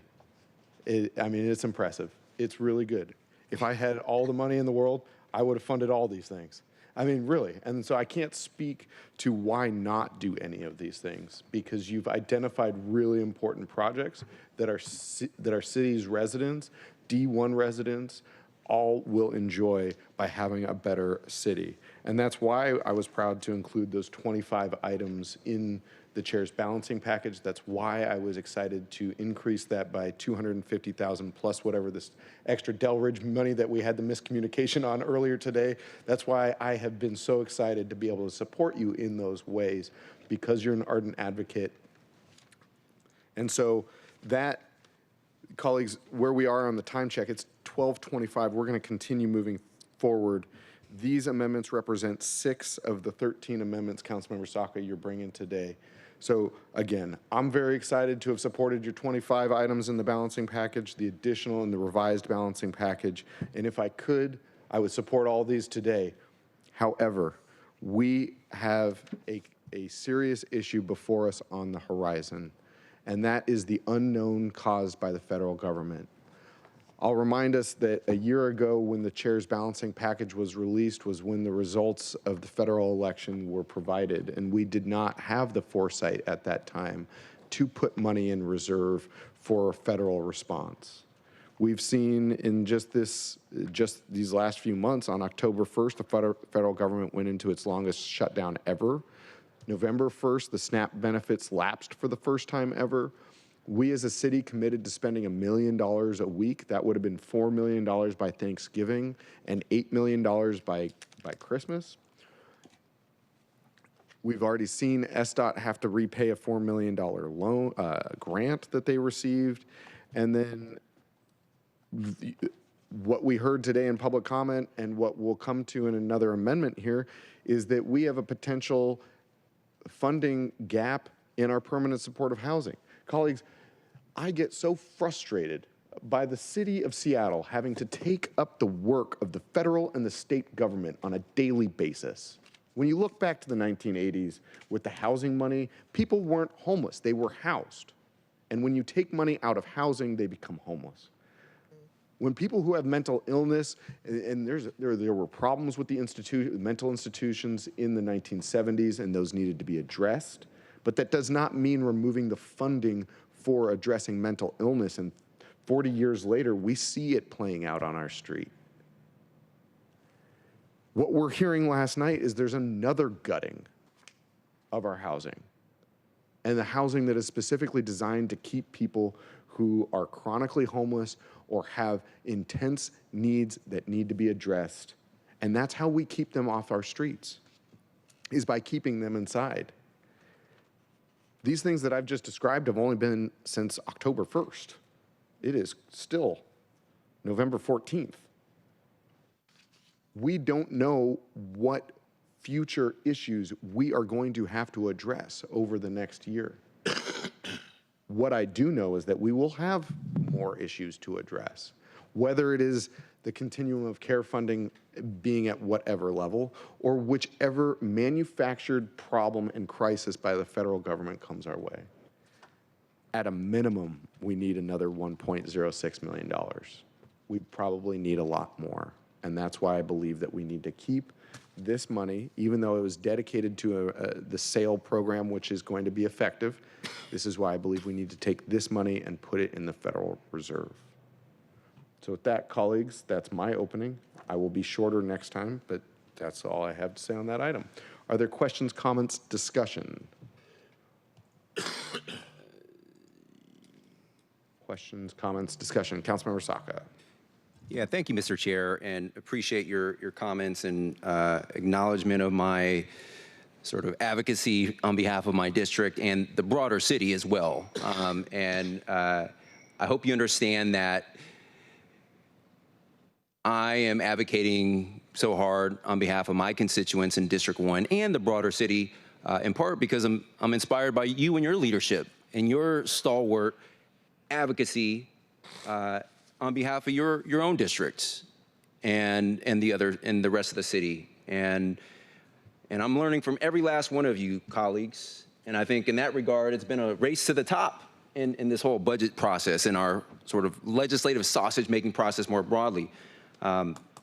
So thank you, Mr. Chair, extending some gratitude right back at you. And I do appreciate, and I agree generally with the essence of every single thing you just said. I'm tired of the city having to step up and backfill and solve all the federal government's problems and sometimes the state, and you're like, no. It's nonsense. Manufactured problems. We should not be in a position to even have to do this. I appreciate the underlying intent as someone who is in general, a fan of good governance and a fan of being prepared for the next thing, looking around corners, anticipating potential future needs and risk. It's my job, by the way, as a lawyer, in my day job. That's literally the essence of my job, boiled down. So I appreciate the one-time decision to place $1.06 million into a federal response reserve. Again, that's totally understandable. Putting it as a sort of a rainy day safeguard, rainy day fund. Colleagues, I would submit to you today, look outside. The dumpster fire that is the Trump administration is here. The storm is here. People are literally going hungry on these streets. Kids are starving. Check the headlines. There's receipts. People terrified, scared to death to open up newspaper articles to see what the next crisis or emergency is. But we know with the federal cuts to SNAP and vital food programs and the protracted shutdown by the Republican Congress, another manufactured crisis, and the Trump administration's cruel, inhumane response, there are urgent, dire needs in our communities right now. So on the one hand, I appreciate the rainy day concept and wait and see, and there's too many people going hungry as is. And so what this would do is unlock some additional funds we could talk about later, opportunities to support seniors in West Seattle, to help them do the senior center. I think you heard Amy Lee comment on this, one of the items earlier today. It would help them specifically do place-based services and expand outside of their sort of brick and mortar center location in the West Seattle Junction. Meet people where they're at, and where they're at with their own needs. It will also allow us, West Seattle is, I think it is the single largest neighborhood in Seattle by geography and population. That's just the facts. It sort of is what it is. And I'm proud of the investments, and thank you, Chair, for your generosity, for money for food banks and senior activities. So this would be on top of that. But there is a critical need right now for additional services and support, specifically for the West Seattle Food Bank, to allow them to do more, to further amplify the impact of the tax dollar that we're already hopefully, gonna contribute to them on top of other investments. South Park, Cultivate South Park. We heard them come testify and self-advocate for themselves last week during a public hearing. They are prepared and they want to open a food distribution place right here, or not right here literally, but in the heart of the South Park community, and among other things, provide direct meal access and free food to members of the community. These are emergent needs that are here right now. So I appreciate the intent underlying the response and preparedness, but there are real life needs right here, right now. And then I'll also address quickly some of the other items that are brick and mortar. So there's a few of the items that are emerging community needs that relate to programs, expansion of programs and services. And then there's a separate sort of bucket for 2 projects that reflect kind of brick and mortar investments. And food access and food security underlie all those projects as well. And although it's not us being able to, as a community, to realize the benefit of those specific projects and investments would be longer term, I acknowledge that. It would also help us as a community be more resilient to future Trump attacks and unknowns from this federal administration. And it also allow communities to be more self-empowered from an economic development standpoint. In any event, again, all that is to say, I would generally agree with the intent here. I just think that there are some really compelling, urgent needs right now on the ground. When I was leaving last night, I ran into a colleague. I think I ended up leaving the office around 8, 9, or 10 or something, I don't know. But I ran into a colleague late night. I was actually working on some stuff for South Park, including part of this investment that I was talking to. This person happens to live in South Park. And I want to be able to look all of my constituents in the eye and say that I fought for them. And that includes everyone outside of the District 1 as well. So colleagues, for those reasons, I ask for your support. Thank you. Thank you, Councilmember Saka. Councilmember Rink, followed by Council President Nelson. Thank you, Chair. And I want to thank you, Councilmember Saka, for your advocacy and your passion for your district. It's encouraging to hear. And I want to thank you, Chair, also for your leadership in putting together this CBA. I will be supporting the CBA that puts $1 million into Federal Reserve. And I wanted to take a moment to speak in my capacity as Chair of the Select Committee on Federal Administration and Policy Changes, just to provide a refresher on all the topics that we've covered in committee this year. We've brought in local experts and leaders in the spaces of LGBTQIA, reproductive health care access, housing and homelessness services, gender-based violence, labor protections, emergency management, energy policy, senior services. We've talked about tourism and impacts of the tariffs on our maritime port activity. Every single one of these areas has been deeply impacted by the actions of this federal regime. And there are a number of other areas that we've yet to explore. There are so many things that have been thrown into uncertainty at this time. And that is why it is important that we have the flexibility to urgently respond to issues as they come up, such as the news that came out just last night now that the NOFO has been released. So I will be supporting the CBA that puts $1 million into our federal reserve so we can be responsive as our changing federal funding picture changes. Thank you. Thank you. Council President Nelson, Councilmember Rivera. And on this item, I'm going to ask everyone to only speak once.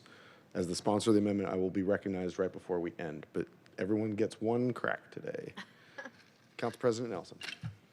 I will just say that, hearkening back to the comments that I've been making during this budget process, there is, putting it into reserve, spending it on individual items are not the only two possibilities. There is also the possibility of just not spending the money. I have expressed my concern about the sustainability of this, the budget, the proposed budget, and the chair's package in the past. So I just want to say that these are not our only choices right before us right now. However, I do need to express my concern about putting money into a pot that is undefined. I don't feel that it's good government just to park money into a reserve account, and because there's already in the mayor's budget $9 million, I believe, for emergencies in the Human Services Department, if I'm not mistaken. And so I got the nod from our director. In any case, it's just not good governance, I don't believe, to be putting money in for reserves when we don't know how that is going to be used in the future.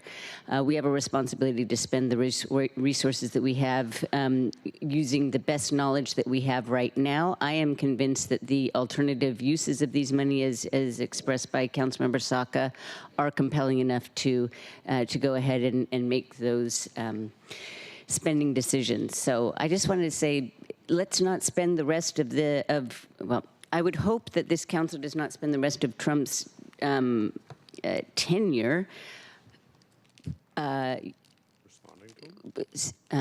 bracing for disasters that are likely, perhaps, but that don't have the visibility of our constituents. We need to be able to make decisions about the use of our funds that is really visible, instead of just parking money bracing for a disaster that we don't know when is that going to happen. There are quarterly budget updates, and so it's possible to respond to emergencies very easily without continuing to put money out of sight.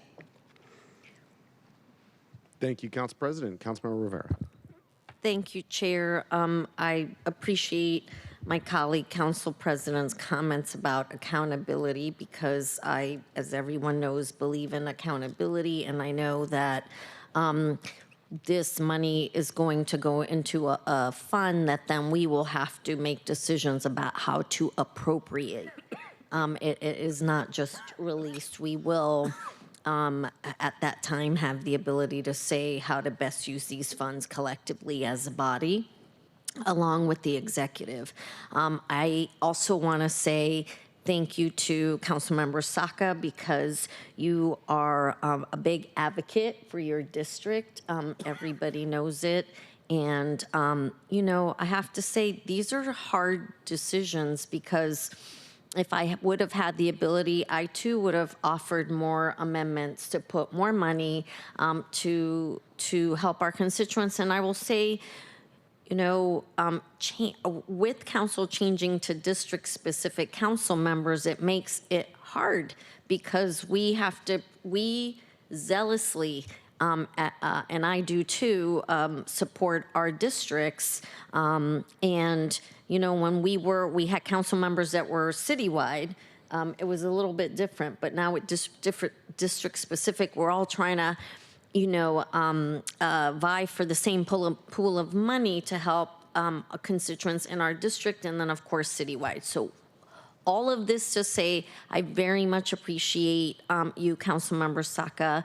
I so enjoy serving with you on this council, and for many reasons, not the least of which is your zealous advocacy. So I do want to shine a light on that.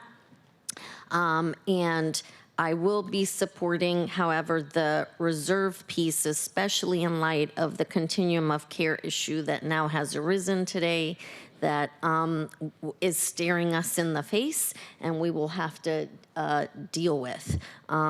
This housing piece and losing dollars for permanent supportive housing and other permanent housing, and having unhoused folks, that we we not only have enough permanent supportive housing and permanent housing for the folks that we need it, and that's why we need sheltering dollars, which I very much support as well. Now we're going to be faced with some of our folks that are in permanent supportive housing and other low-income housing possibly being, facing homelessness because of the actions of the federal government that we're all aligned on are egregious, to say the least. You've heard my outrage, and I share and match your outrage, Councilmember Saka, and Council and Chair.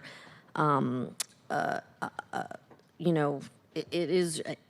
get speechless because I just can't understand why anyone would not want to house people, feed people, care for children, care for families.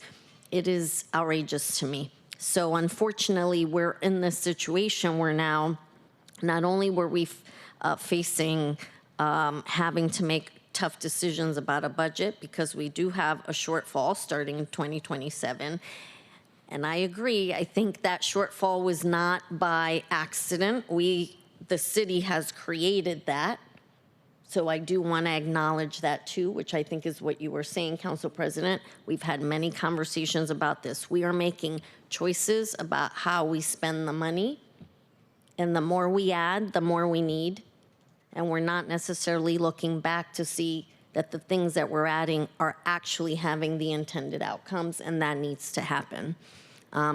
For today, I will say now the federal government, just like as in COVID, which was not federal government related, it was a global pandemic, but we've had to make some really tough decisions.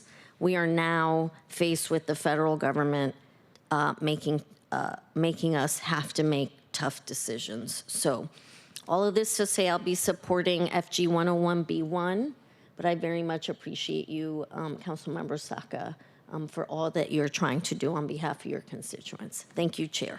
Thank you, Councilmember Rivera. For the colleagues that have not addressed this issue, would you like to make comments or questions at this time?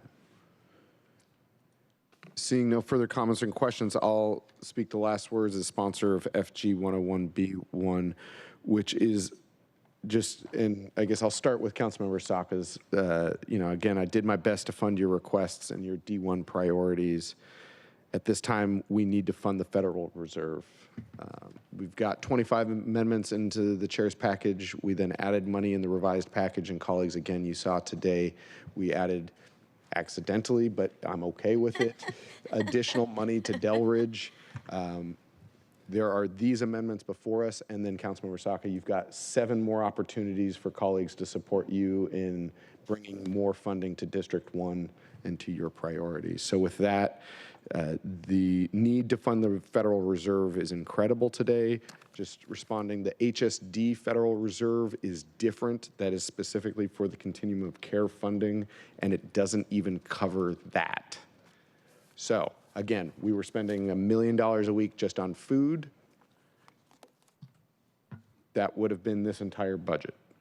Saving money reduces the deficit and prepares us for next year in a really responsible way. I urge your support on FG 101B. And with that, if the clerk can call the roll. So if you want to add this $1.06 to the Federal Reserve, you vote yes. If you want to take up Councilmember Saka's requests that pull from this reserve, you vote no. Will the clerk please call the roll on FG 101B? Councilmember Hollingsworth. Aye. Councilmember Juarez. Aye. Councilmember Kettle. Aye. Council President Nelson. No. Councilmember Rink. Yes. Councilmember Rivera. Aye. Councilmember Saka. Nay. Councilmember Solomon. No. Chair Strauss. Aye. 6 in favor, 3 opposed. Thank you. FG 101B1 passes and is attached to Council Bill 121116. At this point, we are at 12:47. We are going to take, do you all want, so we're going to go into recess right now. Colleagues, we're behind schedule, and that's okay. We've done 3 amendments, and we have 15 to go. That's the stage for today. I'm going to, at this time, request that we stay until 6 or 6:30 p.m. to get this job done. So, this is, again, we are in control of our own destiny. We can take a shorter lunch, or we could speak shorter amounts of time. Me included. That's not at anyone else. All right. Yeah. Cool. I'm glad you said it. Me included. There's no one free of that one.